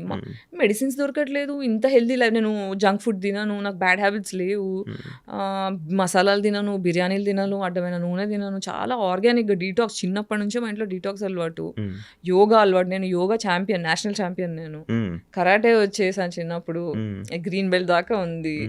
సో ఇంత హెల్దీ లైఫ్ స్టైల్ పెట్టుకొని ఇంత చేసి నా ఆరోగ్యం ఎందుకు పాడైంది అనే ఒక క్వశ్చన్ నన్ను ఎప్పుడు హాంట్ చేసేది. దీని రూట్ కాజ్ ఏంటి, అసలు ఎందుకు వచ్చింది నాకు ఇది అని ఎప్పుడు కొట్టుకునేదాన్ని. డాక్టర్ దగ్గర వెళ్ళిన ప్రతిసారి ఎంఆర్ఐ స్కాన్లు, ఆ స్కాన్లు, ఈ స్కాన్లు అన్నీ తీస్తారు, కానీ నార్మల్ ఏం లేదు, నువ్వు జస్ట్ ఎక్కువ ఆలోచిస్తున్నావు, వెళ్ళిపో. దీన్ని మెడికల్ అబ్యూస్ అంటారు. అంటే నీ బాధని కరెక్ట్గా డయాగ్నోస్ చేయకుండా వచ్చిన పేషెంట్ని దులిపేసుకున్నావా, నాకు 4 డబ్బులు వచ్చాయని ఆలోచించే డాక్టర్లు ఉండడం వల్ల చాలామంది అమ్మాయిలు ఆటోఇమ్యూన్కి బలి అయ్యారు. ఇప్పుడు సెన్సెస్లో తెలుస్తుంది ఏంటంటే 80% of women have autoimmune condition all over the planet. That is because of depression given by patriarchy. అందుకే పెళ్ళిలో అవ్వట్లే, ఆడవాళ్ళు క్రిమినల్స్ తయారవుతున్నారు. నేను యాక్చువల్గా ఇందాక మీరు ఒక పాయింట్ని నేను మిస్ అయిపోయి మళ్ళీ వేరే క్వశ్చన్లోకి వెళ్ళిపోయాను. డబ్బులు క్రౌడ్ మీకు ఏదో ఇబ్బంది అయితే హెల్త్కి నేను క్రౌడ్ ఫండెడ్ చేసుకున్నాను అని అన్నారు. ఇప్పుడు ఎలా ఉంటున్నారు మరి మీకు? ఇప్పుడు ఎలా? ఇప్పుడు క్రౌడ్ ఫండింగ్ చేసినప్పుడు కూడా నాకు ఒక 15 లక్షలు అట్లా అవసరం ఉండే. క్రౌడ్ ఫండింగ్లో ఎంత 2 lakhs ఏమో వచ్చాయి. అందులోంచి కొంచెం మంచి పర్సంటేజే ఆ క్రౌడ్ ఫండ్ వెబ్సైట్ వాళ్ళు తీసేసుకున్నారు. ఆ ప్రమోషన్, ఈ ప్రమోషన్ అని చాలా బాధేసింది. దాని తర్వాత బాగా ఆలోచిస్తే ఒక్క phone call can change my life, ఒక్క phone call can change my life అని అనుకున్నా. సరే క్రౌడ్ ఫండ్కి హెల్ప్ అవుతుందని ఐ డ్రీమ్కి వచ్చి ఇక్కడ ఇంటర్వ్యూ చేసా, 2-3 ఇంటర్వ్యూస్ చేసా, so that people will know, they will give money. But కొన్ని వచ్చాయి, స్కూల్ ఫ్రెండ్స్ కొంతమంది, ఫ్యాన్స్ కొంతమంది, ఎంత వేస్తారు. అలా ఒక 2 lakhs దాకా అయింది. బట్ ఒకసారి ట్రై చేద్దామని సందీప్ రెడ్డి వంగ ఫ్రెండ్ అనమాట నాకు. ఫిదా టైంలో యాక్టింగ్ చాలా బాగా చేసామని ఫేస్బుక్లో నాకు మెసేజ్ పెట్టి నంబర్ షేర్ చేసుకొని అట్లా పరిచయం అయ్యారు. సో సందీప్కి మెసేజ్ చేసా, పెద్దది ఒక మెసేజ్ పెట్టా, సందీప్ ఇలా ఉంది నా పరిస్థితి, నాకు అర్థం కావట్లేదు ఏం చేయాలో, I really need some help, నాకు ఇన్ని డబ్బులు అవసరం ఉన్నాయి, కనీసం నాకు ఒక 50% ఆఫ్ మనీ వచ్చినా I can start my treatment. నేను బెడ్ రిడన్ అయిపోయి ఉన్నా, 1 year అవుతుంది, ఏం లేదు, మా ఓనర్కి డబ్బులు కట్టుకోలేదు, ఖాళీ చేయమంటున్నాడు. ఇలాంటి పరిస్థితుల్లో నీ రిపోర్ట్స్ పంపించు గాయత్రి అన్నాడు. మెసేజ్ ఒకటి పెడితే రిపోర్ట్స్ పంపించా, ఎంత కావాలి నాకు, ఈ ట్రీట్మెంట్స్కి నీకు ఫస్ట్ 3 monthsకి కావాల్సిన ట్రీట్మెంట్ ఎంత అవుతుందో అవన్నీ నాకు లిస్ట్ పెట్టు డీటెయిల్డ్గా అంటే మొత్తం అదొకటి పీపీటీ తయారు చేసి పంపిస్తే 5.5 lakhs ఒక 1 weekలో వేసేసాడు. కలవలేదు, ఏం లేదు, జస్ట్ ఒక మెసేజ్ 2-3 మెసేజ్లో 1 weekలో వేసేసిండు డబ్బులు. సో అలా ట్రీట్మెంట్కి వెళ్ళి 1 month బెంగళూరులో ఉండి మళ్ళీ ఇంకోసారి వెళ్ళి ట్రీట్మెంట్స్ తీసుకొని అక్కడ యోగా, బ్రెత్ వర్కౌట్. ట్రామా అంటే లోపల కూర్చున్న కోపం, నాకు న్యాయం జరగలేదు, చిన్నప్పటి నుంచి అన్యాయం జరుగుతూ ఆ లోపల దాచుకున్న కోపం అంతా కూర్చుండిపోయింది. దాన్ని రిలీజ్ చేసి కుండలిని వైక్నింగ్ అంటారు అనమాట. అది breathing exercise through, meditation through, yoga through, ప్రాణాయామం త్రూ చేస్తాం. సో అలా 21 days సైకిల్ ఒకటి చేస్తూ డీటాక్స్, లోపల ఉన్న డీటాక్స్ చేస్తూ, పంచకర్మ ఒక ట్రీట్మెంట్ ఉంది. పంచకర్మ దగ్గర నుంచి నాకు ఎంత రిలీఫ్ స్టార్ట్ అయిందంటే కూర్చొని ఏడ్చుకున్నాను నేను. ఓకే చలో అంటే నాకు డాక్టర్స్ నువ్వు చచ్చిపోతావు అని చెప్పేశారు. నువ్వు చచ్చిపోతావు, దీనికి సొల్యూషన్ లేదు, పెయిన్ కిల్లర్స్, పెయిన్ మేనేజ్మెంట్ తప్ప ఏం లేదని. నాకు అక్కడ నుంచి భయం అయ్యి ఎవడేమనుకుంటే నాకే, నేను ఫస్ట్ చావడం ఏంటి అని చెప్పి క్రౌడ్ ఫండ్ ఆప్షన్ చేసుకున్నామా, ఎందుకంటే ఫ్యామిలీ కూడా లైట్ తీసుకున్నారు నన్ను. తీసేసుకునేసరికి ఇంకా ఆప్షన్ లేదన్నట్టు అది చేసుకున్నా. సో అమ్మయ్య నేను చచ్చిపోను, I can live, now I know how to heal my self.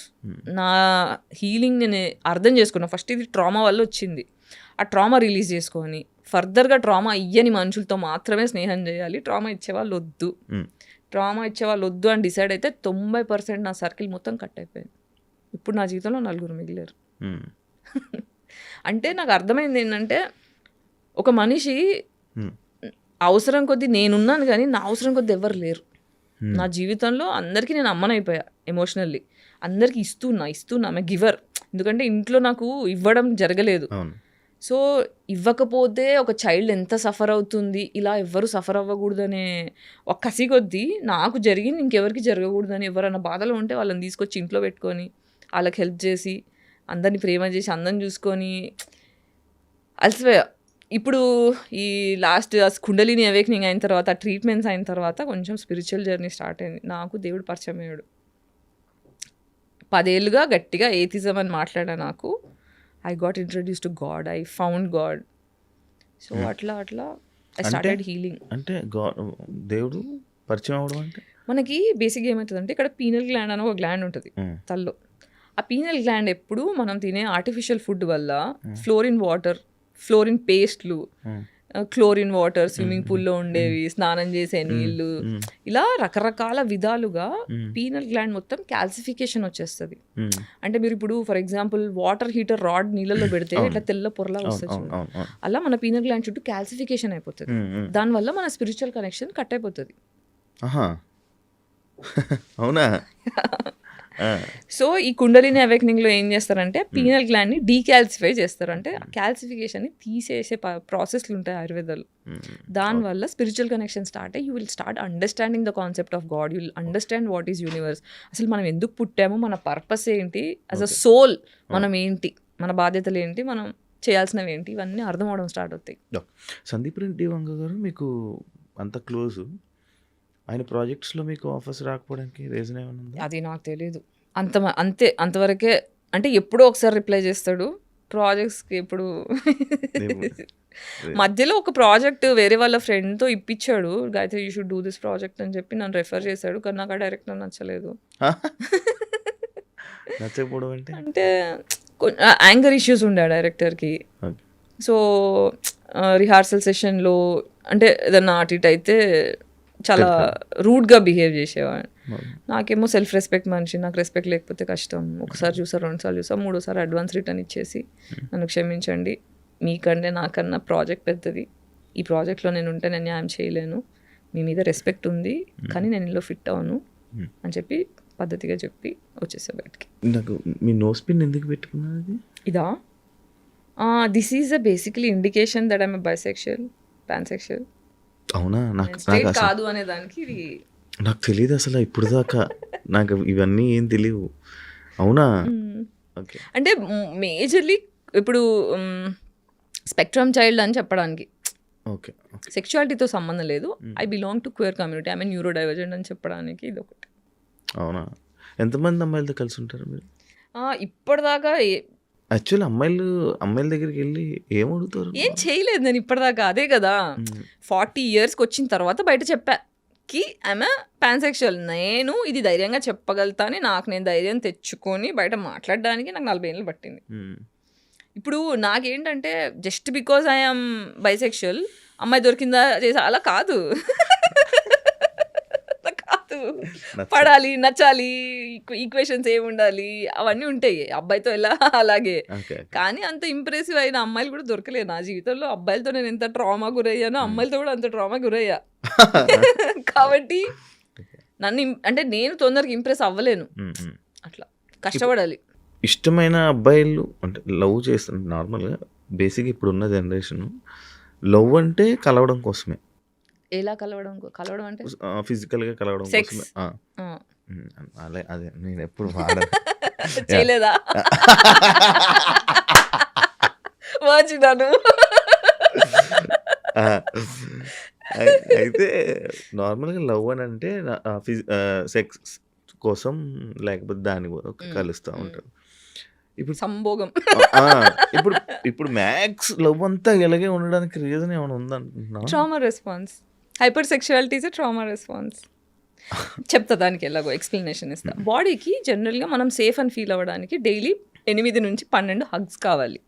అది కూడా ఏంటి, నిమిషం పాటు కనీసం 20 సెకండ్లు మనం పట్టుకొని సెక్స్ ఉద్దేశం లేకుండా, ప్లటానిక్ అంటే నాకు సెక్స్ ఉద్దేశం లేదు, నువ్వు సేఫ్ అని ఫీలింగ్ ఇవ్వడానికి అమ్మనో నాన్ననో అక్కనో చెల్లినో ఉద్దేశం లేకుండా, ఆ ఉద్దేశం లేకుండా మనం పట్టుకునే 8 నుంచి 12 హగ్స్ కావాలి. అప్పుడు మన బాడీ సేఫ్టీ అని ఫీల్ అవుతుంది. ఓకే, నువ్వు సేఫ్గా ఉన్నావు సొసైటీలో అని ఫీల్ అవుతుంది. మనము పాతకాలంలో చూస్తే మనకి జాయింట్ ఫ్యామిలీలు ఉండేవి. అమ్మ వాళ్ళలోనో తాతయ్య వాళ్ళలోనో అమ్మమ్మనో పట్టుకోవడమో ఇవన్నీ మనకి ఫిజికల్ టచెస్ దొరికేవి. కాబట్టి కొంచెం ప్రశాంతంగా ఉన్నారు. ఇప్పుడు ఏంటంటే పరిగెత్తు. ఇప్పుడు మనము రోబోట్లా పరిగెట్టే మనుషులం కాదు, చిల్లవడానికి పుట్టాం. ఇప్పుడు ప్రపంచంలో మనుషులు తప్ప ఏ జంతువులన్నా తీసుకోండి, అన్ని జంతువులు కూడా ఆకలి అయినప్పుడు వేటాడతాయి, మిగతా టైంలో చిల్లవుతాయి. మనం మాత్రమే పరిగెడుతున్నాం. సో ఈ పరిగెత్తడం వల్ల ఏమవుతుందంటే మన లోపల అడ్రినల్ రష్, కార్టిజాల్, ఈ 2 నెగిటివ్ హార్మోన్స్ పెరుగుతాయి. పెరిగినప్పుడు ఏమవుతుంది, మన గుండె ఒక స్పీడ్లో కొట్టుకోవాల్సింది, అయ్యా నేనేం పని చేయట్లే, నేను డబ్బులు సంపాదించట్లే, నాకు ప్రేమ దొరకట్లే. ఇది మనకు తెలియకుండా సబ్ కాన్షియస్ బ్రెయిన్ బాడీ యాంగ్జైటీలోకి వెళ్ళిపోతుంది. యాంగ్జైటీలోకి వెళ్ళిపోయినప్పుడు బాడీ ఏం చేస్తుంది, నిన్ను ఫోర్స్ చేస్తుంది పాజిటివ్ హార్మోన్స్ కావాలి నాకు అని. పాజిటివ్ హార్మోన్స్ కావాలంటే ఆర్గాజం కాగానే ఏమవుతుంది, ఆహా అనిపిస్తుంది. So that is the dopamine hit. So నీకు చేసిన ప్రతిసారి you are feeling better and you are getting physical touch. Okay, ఆ ఫిజికల్ టచ్, ఓహో బాడీ ఏం డిసైడ్, సబ్ కాన్షియస్ బ్రెయిన్ ఏం డిసైడ్ అవుతుంది అంటే, ఓహో ఇలా నిన్ను హార్నీ చేసేసి నిన్ను కామం పెంచేస్తే నువ్వు ఒక మనిషిని దగ్గర తెచ్చుకుంటున్నావు, అప్పుడే నాకు టచ్ దొరుకుతుంది, కాబట్టి నేను హార్నీ చేసేస్తా, నువ్వు సచ్చినట్టు దానికోసమన్నా ఒక మనిషిని తెచ్చి ముట్టుకునేలా చేస్తావు అని బాడీ హైపర్ సెక్షువల్ అయిపోతుంది. ఇన్నున్నాయమ్మా. ఇది మామూలుగా నాకు నా పర్సనల్ డౌట్, పెళ్లి చేసుకుంటా నేనా? యా, అంటే కరెక్ట్ పర్సన్ దొరికితే ఫస్ట్ షూర్. ఎవరైనా ఏమైనా ప్రపోజల్ కానీ మాట్లాడే ప్రపోజల్స్ వస్తూనే ఉంటాయి, కానీ నేను సేఫ్గా, ఐ మీన్ ఎట్లా అంటే ఇమోషనల్లీ ఇంటెలిజెంట్ మనిషి కావాలి లైఫ్లో.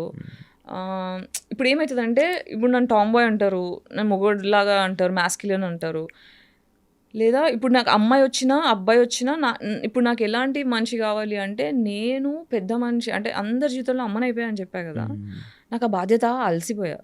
ఓకే, నేను చిన్న పిల్లని అవ్వగలుగుతా అనే ఒక కాన్ఫిడెన్స్ నాకు వచ్చినప్పుడు, అనే ప్రూఫ్ దొరికినప్పుడు probably I can think.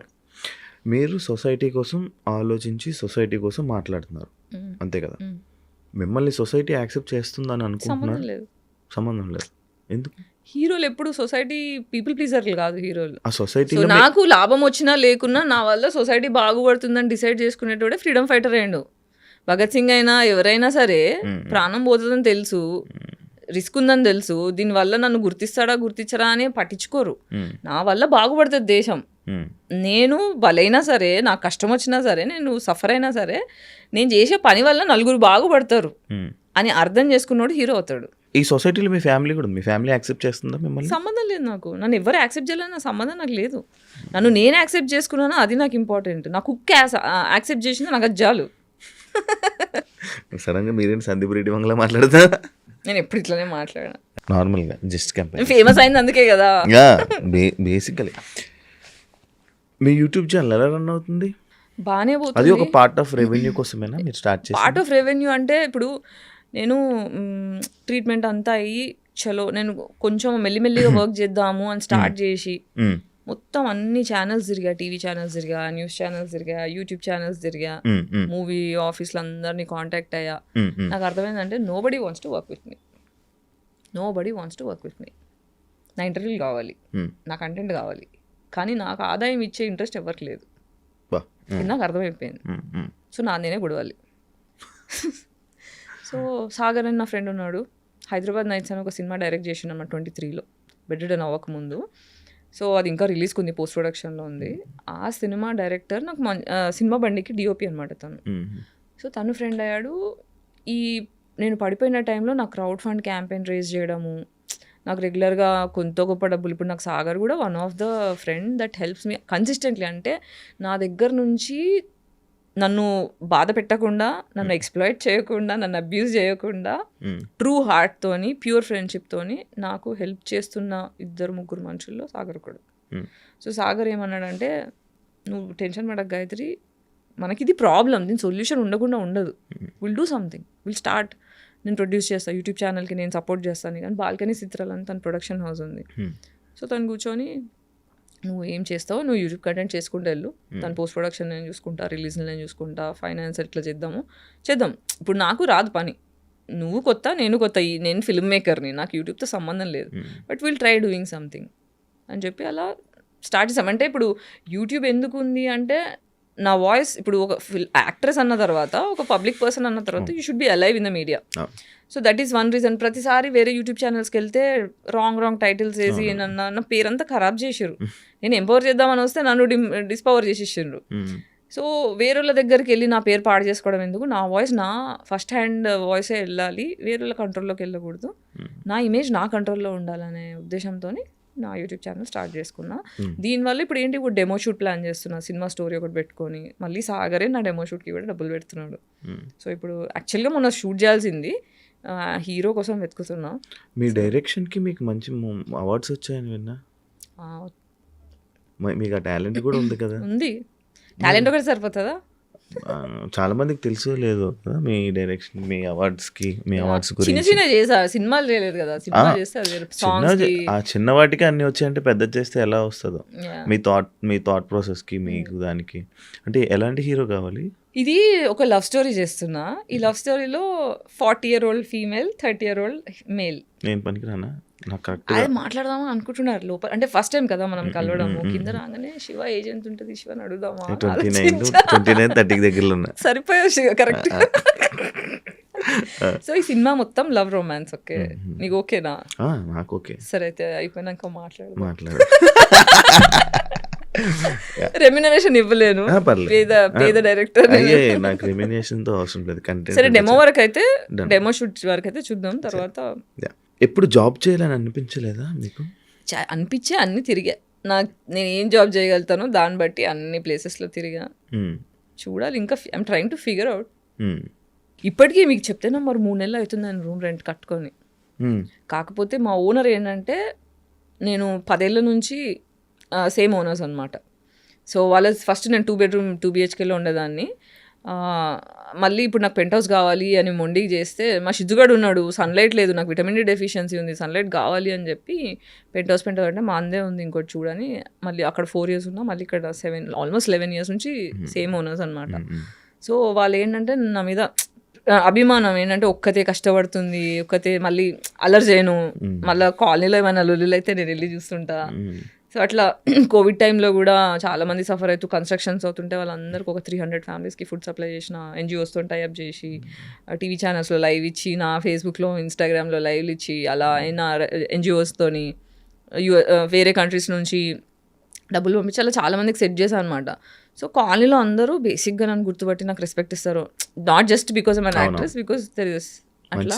So అట్లా మంచితనం కొద్దీ సరే వెయిట్ చేస్తాలే గాయత్రి అయినప్పుడు చేద్దు కానీ అలా మా ఓనర్స్ కూడా కొంచెం. నాకు వింటుంటే అదోలా ఉంది. అంతే. అంటే ఒకప్పుడు బాధపడేదాన్ని, నాకు ఎందుకు ఇలా జరుగుతుంది, ఐ డోంట్ డిజర్వ్ దిస్, నేను మంచి మనసు ఉన్న మనిషిని, నాకు ఇలా చేయకూడదు, సొసైటీ మంచోళ్ళతో మంచిగా ఉండాలి అని. కానీ వీఆర్ ఆల్ జస్ట్ ఒక గేమ్ నడుస్తుంది ప్రపంచంలో, అందరు గేమ్లు ఆడుతున్నారు. ఈ గేమ్లో మనం జస్ట్ ఒక పాత్ర, దాన్ని ఎందుకు అంత సీరియస్ తీసుకుంటున్నా అనిపించింది. ఓకే, ఒక ప్రాబ్లం వస్తే సొల్యూషన్ ఉంటుంది, సొల్యూషన్ కోసం ప్రయత్నిద్దాం. ఫస్ట్ నేను బాధపడడం మానేసా, ఇమోషనల్ అవ్వడం మానేసా. ఇమోషనల్ ఎవరికి అవుతా అంటే, నా వాల్యూ తెలిసిన వాళ్ళ కోసం మాత్రమే ఇమోషన్, నా వాల్యూ తెలియని వాళ్ళకి ఇమోషన్ తీసేసి లాజిక్స్ పెట్టడం స్టార్ట్ చేసా. మరి ఆ ఎమోషనల్ పోస్ట్ ఎందుకు పెట్టావు ఒక 3 days బ్యాక్? నా గురించి ఆలోచించుకొని పెట్టాను. అది ఇప్పుడు చూసే వాళ్ళకి నేను నువ్వు ఒక ఎమోషనల్ realization- పర్సన్ నేను అనుకుంటారు చెప్తా కదా. వినండి, మధ్యలో ఆ పోస్ట్ మీరు చదివారా కింద? నేను చదివే మీ బ్రేకప్ గురించి, మీ ఫీలింగ్ గురించి ఎక్స్ప్రెస్ మీరు చేసింది. కరెక్ట్గా అర్థం చేసుకోలేదు. నేను నేను ఏం రాశానంటే, ఇప్పుడు క్యాజువల్ డేటింగ్ అనేది చాలా టాక్సిక్, ఇది చాలా కాంట్రవర్షియల్ అనిపిస్తుంది ఎవరికి, పాతకాలం మనుషులకి, కన్జర్వేటివ్ పీపుల్కి చాలా కాంట్రవర్షియల్ అనిపిస్తుంది. But this is truth. ఇది ఓన్లీ యంగర్ పీపుల్కి, ఎవరైతే ట్రామాలో కొట్టుకుంటున్నారో వాళ్ళకి మాత్రమే జవాబులు ఇచ్చే పోస్ట్ ఇది. అంటే నాకు లాస్ట్ ఇయర్ నుంచి రెవల్యూషన్స్ వస్తున్నాయి అనమాట. రెవల్యూషన్స్ అంటే స్పిరిచువల్ కనెక్షన్ స్టార్ట్ అయిన దగ్గర నుంచి, చిన్నప్పటి నుంచి నాకు జరగని జస్టిస్లకి, క్వశ్చన్స్కి అన్నిటికీ ఒక్కొక్కటి ఆన్సర్స్ దొరుకుతున్నాయి. సో మధ్యలో ఏమైందంటే 2023లో బ్రేకప్ అయిపోయిన తర్వాత ఎక్స్ట్రీమ్ సెక్షువల్ ట్రామా, నాకు ఆ బ్రేకప్లో కూడా నాకు నా పెళ్ళైంది, నాకు ఫోర్స్ఫుల్గా పెళ్ళయింది. ఆ పెళ్ళిలో కూడా నాకు ఎక్స్ట్రీమ్ ట్రామా, లిటరల్ తట్టుకోలేక 5 stitches ఉన్నాయి, సూసైడ్ అటెంప్ట్ చేసుకున్నా. అంటే the kind of things I went through, నేను ఎలా బ్రతుకున్నానో నాకు తెలీదు, నేను హోస్ట్లో ఎలా ఉన్నానో నాకు తెలీదు, నేను సైకో కానీ, పిచ్చిదాన్ని కానీ, చచ్చిపోవడం కానీ, మూడిట్లో ఎందుకు జరగలేదో నాకు తెలియదు. ఫోర్స్ఫుల్ పెళ్ళి ఏంటి అంటే మా పేరెంట్స్ డివోర్స్ అయిపోయింది, ఇంట్లో నలుగురు ఏమనుకుంటారు అని చెప్పి తొందరగా పెళ్లి చేసేసేయాలని ఫోర్స్ఫుల్గా. మా అమ్మ అయితే పాయిజన్ బాటిల్ పెట్టుకొని, నువ్వు చేసుకోకపోతే నేను చచ్చిపోతాను కూర్చొని. నాకు అప్పటికే అర్థమైపోయింది వీళ్ళు టాక్సిక్ ఉన్నారు, వీళ్ళతో నేను సంతోషంగా ఉండలేను. నేను చెప్పాను, అమ్మ ఇప్పుడు ఈ పెళ్లి చేసుకుంటే నేను సంతోషంగా ఉండలేను, కానీ నేను ఈ మాటకు రెస్పెక్ట్ ఇస్తా, నువ్వు చేసుకోమంటే నేను చేసుకుంటా, కానీ నీకు నా సంతోషం ఇంపార్టెంట్ అయితే ఇది పెళ్ళి వద్దు, క్యాన్సిల్ చేయించేసే. వీళ్ళు మాటలు ఒకటి ఉంది, చేష్టలు ఒకటి ఉంది, వీళ్ళు కరెక్ట్ కారు అని చెప్తే బాటిల్ పెట్టుకుంది. అవన్నీ నాకు సంబంధం లేదు, పెళ్ళి చేసుకో అంతే. అంటే లిటరల్గా మండపం వెళ్ళేటప్పుడు కూడా నాకు ఇట్లా పారిపోవాలా అని ఉండే. కానీ పాపం మా అమ్మ ఒక్కతే అయిపోయింది, మా అమ్మకి చెడ్డ పేరు నేను తీసుకురావద్దు అని ఎంత లోపల కుమిలి వెళ్ళి చేసుకున్నా. పెళ్ళి అప్పగింతలు అవుతాయి కదా, అప్పగింతలప్పుడు మా అమ్మ నన్ను హక్ చేసుకొని, అమ్మ వాళ్ళు మిస్ యూ అని చెప్పి ఇట్లా హక్ చేసుకుంటే మా అమ్మ ఒక డైలాగ్ కొట్టింది, నా మనసు తిరిగిపోయింది తెలుసా. చూడు ఇట్లా హక్ చేసుకొని చెవులో చెప్తుంది, నేను వదిలించుకోవడానికి పెళ్ళి చేస్తున్నా, మళ్ళీ నా జీవితంలోకి రాకు, just get out of my life అని. మళ్ళీ ఇలా లేచి ఇలా సరే బెట్ట బాగా వెళ్ళిపోయింది. నేను ఫ్లిప్ అయిపోయా. ఒక అమ్మ అందరి ముంగలు ఒకలాగా, ఎవరు లేనప్పుడు ఒకలాగా, సీక్రెట్గా ఒకలాగా, అలా ఎలా ఉండగలుగుతారు అనే షాక్లో ఉండిపోయినా. నాకు ఇదే మా అమ్మ మెంటాలిటీ ముందు తెలుసుంటే నేను పారిపోయేదాన్ని ఇంట్లో నుంచి. I don't deserve that. 2 years ఎంత అబ్యూస్ గురయ్యా నేను ఆ పెళ్ళి వల్ల అనేది నేను మాటలో చెప్పలేను. లిటరల్గా పెళ్ళి తర్వాత 6 times అంటే ముహూర్తాలు బాగాలేవని అది ఇది అని చెప్పి 2 months ఫస్ట్ నైట్ పోస్ట్పోన్ చేశారు.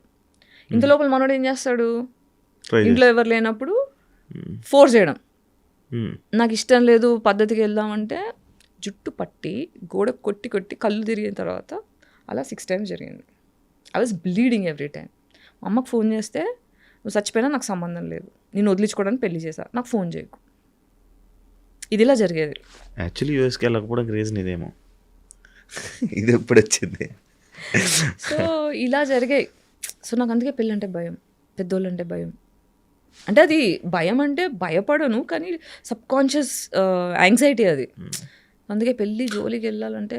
కానీ ఇప్పుడు మీరు ఇందాక నేను అడిగినప్పుడు పెళ్లి చేసుకుంటా ఇష్టం అని అన్నారు, కానీ మిమ్మల్ని మళ్ళీ మంచిగా చూసుకునే పర్సన్, ఆ టైము, అలాంటి వ్యక్తి మీ లైఫ్లోకి వస్తారని మీరు అనుకుంటున్నారా?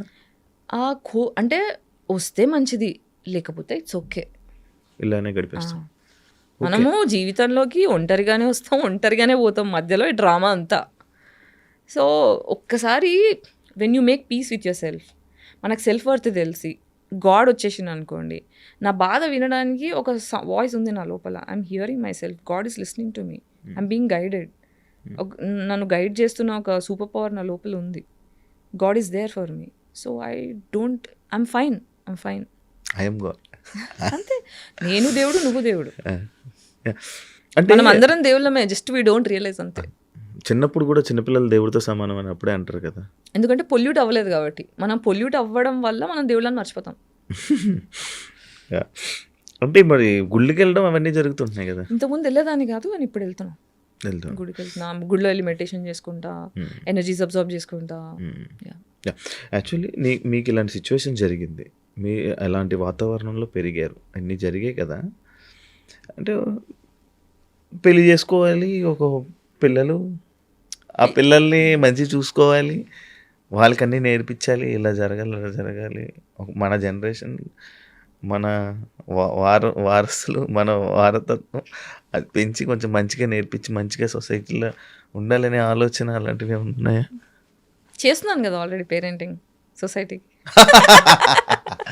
ఓకే, ఇప్పుడు నేను ఒకటి చెప్తా. కుటుంబం ఉంది అంటే అమ్మ నాన్న పెళ్ళాం పిల్లలు. మీ కుటుంబం సైజ్ ఎంత అంటే వాళ్ళే. నా కుటుంబం లేదు, నా కుటుంబం సైజ్ నా దేశం. అర్థమైందా? నా కుటుంబం నేను అలా చూస్తున్నా. సో ఇప్పుడు తల్లి తండ్రి పిల్లలు నన్ను ప్రేమిస్తున్నారా లేదా అని చూడరు, వాళ్ళ బాగోగులు చూస్తారు. నా పిల్లలు నాకు ఏం చేస్తారు అని చూస్తే వాళ్ళది ప్రేమ కాదు. అన్కండిషనల్గా ఎప్పుడైతే పిల్లల్ని ప్రేమిస్తారో అది రియల్ ప్రేమ ఫ్రమ్ తల్లిదండ్రి. అదే చేస్తున్నాను నేను సొసైటీతో. సొసైటీలో ఏజ్కి సంబంధం లేకుండా నేను అందరినీ పిల్లల్లా కన్సిడర్ చేస్తున్నాను కాబట్టి ఎడ్యుకేట్ చేయాలి, అందరు బాగోగులు చూసుకోవాలి, అందరు సంతోషంగా ఉండాలని వీడియోలు చేస్తున్నాను. అవును, మీరు మంచిగా చేస్తున్నారు, బట్ ఆ సొసైటీ మిమ్మల్ని యాక్సెప్ట్ చేయట్లేదు కదా. జవాబు దొరకాల్సిన వాళ్ళకి దొరికేస్తున్నాయి. మీరు కామెంట్ సెక్షన్లో చూడండి, 10 మంది తిడతారేమో, 50 మంది thank you for doing this, it is helping me. కామెంట్స్ని పట్టించుకుంటారా? అన్నీ చూస్తా, పట్టించుకోవాల్సినవి పట్టించుకుంటా. ఇప్పుడు రోడ్డు మీద వెళ్తుంటా, మొరిగే కుక్కలు ఉంటాయి, మొరిగే కుక్కలు పట్టించుకోను. ఏదైనా కుక్క క్యూట్గా వచ్చి నాతో ఆడుకుంది అనుకో, వెళ్ళి ఆడుకుంటా, నేను కుక్క పిల్లలు అయిపోతా. యాక్చువల్లీ నాకు ఇంకొక డౌట్ ఉండే, మీ గురించి తెలుసుకున్నప్పుడు నాకు ఇంకోటి వచ్చింది. మీకు మ్యూజిక్ అంటే బాగా ఇష్టం అని, ఆ మ్యూజిక్కి సంబంధించిన ఒక పర్సన్తో రిలేషన్లో ఉండేవాళ్ళని. అవునా? అది ఎందుకు అయ్యింది? అది మీ ఇష్టంతోనే మీ దీంతోనే వెళ్ళారు కదా, మరి అది ఎందుకు బ్రేకప్ అయ్యింది? అది దీన్ని చాలా టాక్సిక్ ఉండేది. బానే కనుక్కున్నానా? దీన్ని కార్మిక్ రిలేషన్షిప్ అని చెప్తా. ఎప్పుడైతే ఒక సోల్ ఎక్స్ట్రీమ్ ట్రామా నుంచి వచ్చి ప్రేమ అనే డెఫినేషన్ అర్థం కాక కొట్టుకుంటుంటాం చూడండి. ఈ కార్మిక్ రిలేషన్షిప్ ఏంటంటే కథార్సిస్ అనేది ఒక ఫినామినా ఉంటుంది మనకి. మీకు ఐడియా ఉందా? స్పిరిచువాలిటీ తెలిస్తే కొంచెం, లేదా హిందూయిజం కరెక్ట్ క్లారిటీ ఉంటే ఇప్పుడు మనుషులను అర్థం చేసుకోవడం స్టార్ట్ చేస్తున్నాను. కథార్సిస్ అనే ఫేజ్లో కార్మిక్ అనేది ఫైనల్ ఫేజ్ అనమాట. అంటే మనకి ఇల్యూజన్స్ అంటే నా మొగుడు, నా ఫ్యామిలీ, నా కోరికలు, నన్ను ఇట్లా చూసుకోవాలి, నన్ను బాగా చూసుకోవాలి, ఇవన్నీ డెల్యూషన్స్లో ఉంటాం. కానీ రియాలిటీలో నేను చూస్ చేసుకున్న మనిషి అంటే మనకి బేసిక్గా నా కోసం నేను నిలబడలేదు ఎప్పుడు. సో నా కోసం నేను నిలబడాలి అంటే ఇచ్చి కొట్టాలి ఒకటి. కొట్టాలంటే ఫిజికల్గా కాదు, మెంటల్గా. Self respect. దెబ్బ తగిలితే జ్ఞానం వస్తుంది అంటారు కదా, ఆ జ్ఞానం రావడానికి తగిలిన దెబ్బది. సో చాలా ట్రామటైజ్ అయిపోయా, చాలా డిప్రెషన్లోకి వెళ్ళిపోయా, ఆరోగ్యం మొత్తం గుడిసిపోయింది. ఆయన కూడా ఇబ్బంది పెట్టారు అఫ్ కోర్స్. కానీ ఇప్పుడు నేను ఏం చెప్తున్నానంటే నన్ను ఇబ్బంది పెట్టిన వాళ్ళందరూ కూడా వాళ్ళు ఇబ్బంది పెట్టాలని పెట్టరు. వాళ్ళు ప్రేమలో పెరగాక ట్రామాలో పెరిగి వాళ్ళు ప్రేమ అనుకుంటూ ట్రామానే ఇచ్చారు. So I forgive them because వాళ్ళు సంతోషంగా లేకపోవడం వల్ల ఇవన్నీ జరుగుతున్నాయి. పేట్రియార్కి పితృస్వామ్య వ్యవస్థ మొగోడిని ఎలా కుడిపించిందంటే ఇలా రాక్షసుడిని, జంతువుని తయారు చేసి కుడిపించింది. సో ప్రేమ, అమ్మ ప్రేమ సరిగ్గా అర్థం చేసుకొని మొగోడు చేసే పనులు ఇవి. వచ్చే అమ్మాయిని హింస పెడతాడు. సో మదర్ ఉండి ఎప్పుడైతే హీల్ చేసుకుంటారో అబ్బాయిలు, అప్పుడే అమ్మాయిలను సరిగ్గా ప్రేమించగలుగుతారు. అమ్మాయిలు ఎప్పుడైతే ఫాదర్ ఉండి హీల్ చేసుకుంటారో అప్పుడే కరెక్ట్ మొగోడిని ప్రేమించగలుగుతారు, కరెక్ట్గా ప్రేమించగలుగుతారు. నాకు గాయత్రి గుప్తా మాటలన్నీ బాగా నచ్చుతున్నాయి, అన్నీ బాగున్నాయి, జనాలకు కూడా మంచిగా అనిపిస్తుంది. కానీ బూతులు లేకుండా ఎందుకో మన బేసిక్గా మన వాళ్ళు బూతులు అంటే యాక్సెప్ట్ చేయరు, బోల్డ్నెస్ యాక్సెప్ట్ చేయరు. అది ఎందుకో తెలీదు, నాకు తెలియదు. మీకేమైనా తెలుసు, ఐడియా ఉందా? అంటే పద్ధతి, పవిత్రత అని అది యూఎస్పీ పెడతారు కదా. ఇప్పుడు మనకి ఏంటి, అందరూ తెల్ల బట్టలు వేసుకొని నీట్గా ఐరన్ చేసుకొని బట్టలు వేసుకోవాలని కోరుకుంటారు. ఇప్పుడు బురదలో పడాలనుకోడు. కానీ బురదలో పడకుండా ఉంటామా జీవితంలో? ఏదోసారి పడుతూ ఉంటాం కదా. అది పడకపోయినా కారెళ్ళిపో. ఎగ్జాక్ట్లీ అలా బురదలో పడ్డప్పుడు ఏమైందంటే కోపం వస్తుంది. సో అలా సర్వైవల్ మోడ్లో ఉన్న మనుషులు ఎప్పుడు బూతులు డిఫెన్స్గా వాడతారు. ఇది ఏంటంటే నేను ఒక్కదాన్నే మాట్లాడుతున్నాను బూతులు, చాలా మంది మాట్లాడుతారు. మహేష్ బాబు సినిమాలో అన్న మాటలు ఉన్నాయి. మన రామ్ చరణ్ తేజ్ది పెద్ద సినిమా ఉండేది చూడండి, దాన్ని రామ్ చరణ్ రంగస్థలంలో బూతు వాడలేదు. నాకు రాలేదేంటి సడన్ గా? అదే ఇది గుర్తు తెచ్చుకుంటున్నాను. ఆయన కొంచెం వినపడదు కదా, అది గుర్తు తెచ్చుకుంటున్నాను. రైట్ రావట్లే. అందులో బూతులు మాట్లాడారు. బూతులు అనేది అందరూ మాట్లాడతారు. ఇక్కడ ఏంటంటే ఆడపిల్లని కాబట్టి నన్ను సపోర్ట్ చేసేవాళ్ళు లేరు కాబట్టి, దెప్పడం ఈజీ కాబట్టి, తొక్కాలి కాబట్టి, నా వాయిస్ లేవకూడదు కాబట్టి అంటే బేసిక్ అబ్బాయిలను కూడా తిడతారు. అసలు బూతులు అనేది డిఫెన్స్ అండి. బేసిక్ దాని మీద కూడా ఒక యూట్యూబ్ వీడియో చేశాను. అదే అది లేకుండా ఇంకొకటి సైకలాజికల్ గా ఈ మధ్యనే అంటే రీసెర్చ్ లో కనుక్కున్నది ఏంటంటే బూతులు మాట్లాడిన ప్రతిసారి డోపమిన్ రిలీజ్. నేను విన్నా, అది రీసెంట్ గా విన్నాను. అది కూడా ఆయన చెప్పాడు. ఇప్పుడు ఏంటంటే నిన్ను గట్టి గిల్లేస్తా. ఇది ఏంటి సీక్రెట్ గా గిల్లుతా, ఇది ఎవరికి కనిపించదు. నువ్వు అప్పుడు బూతు మాట్లాడితే అది రికార్డ్ చేస్తా.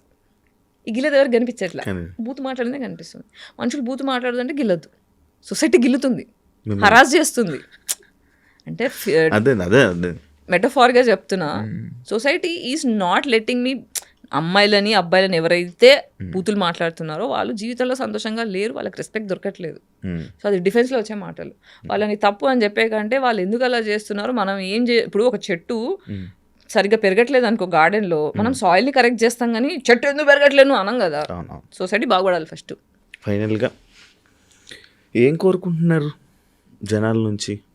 సంతోషంగా ఉండాలి అందరూ, ఎవరిని ఏమైనా హర్ట్ చేసుకోవద్దు, సెల్ఫ్ వర్త్ తెలుసుకోవాలి అందరూ. ఫస్ట్ నాకు నేను ఇంపార్టెంట్, నా సెల్ఫ్ వర్త్ నేను వాల్యుబుల్ అని అర్థమైతే అంత సొసైటీ సెట్ అయిపోతుంది. దానికోసం నా వంతు ఏమంటారు ఉడత సహాయం నా యూట్యూబ్ వీడియోల ద్వారా చేస్తున్నాను. మళ్ళీ నాకు డౌట్, ఇప్పుడు మీకు ఫైనాన్షియల్ సపోర్ట్ కావాలంటే మీరు ఏం చేస్తారు?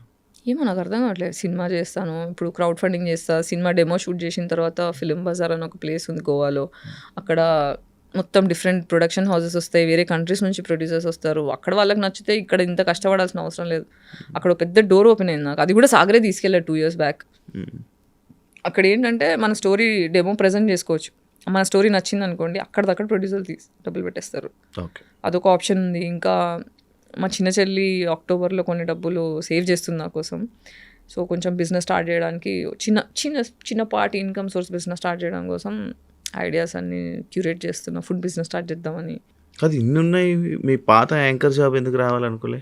యాంకర్ జాబ్ కోసం నా కొంచెం హెల్త్ బాగా YouTube channels, TV channels, news channels, YouTube channel అన్నీ తిరిగా.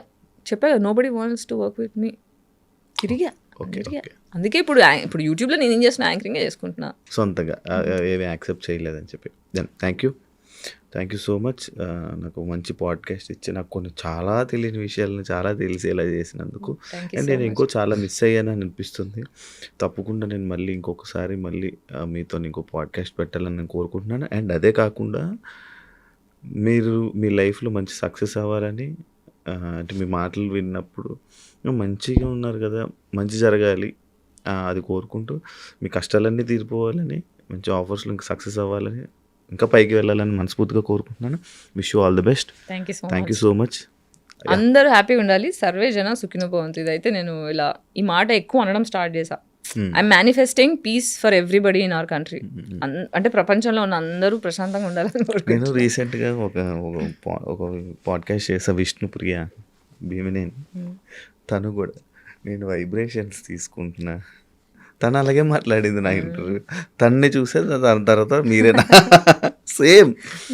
నేను అదంతా పోవడానికి, నా నెగిటివిటీ పోవడానికి నాకు ఆ వైబ్రేషన్స్ తీసుకుంటా, అలా అయింది.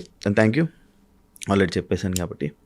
చూసారు కదా ఇంటర్వ్యూ. ఇంకో గెస్ట్తో మళ్ళీ మీ ముందు కలుస్తాం. అంతవరకు And for more videos, please subscribe to iDream. Please subscribe to iDream. Please subscribe iDream. And please subscribe to iDream. For more videos, subscribe to iDream. please like, share and subscribe to the channel. Congratulations, iDream. Subscribe to iDream. Subscribe to iDream. So subscribe to iDream Media. iDream team andarki huge congratulations. Please subscribe iDream Media. Please subscribe to iDream. Subscribe iDream. Please subscribe to iDream. I dream అంటే నా కళల ఛానల్ను subscribe చేసుకున్న నోరు తిరుగుతలేదు మీరైతే గంట గుర్తు కొట్టండి. For more such videos, please subscribe to iDream. Subscribe to iDream. Please subscribe to iDream. Please subscribe iDream Media. Please do subscribe to iDream. Please subscribe to iDream Media. For best entertainment and information, please subscribe iDream. And don't forget to subscribe to iDream.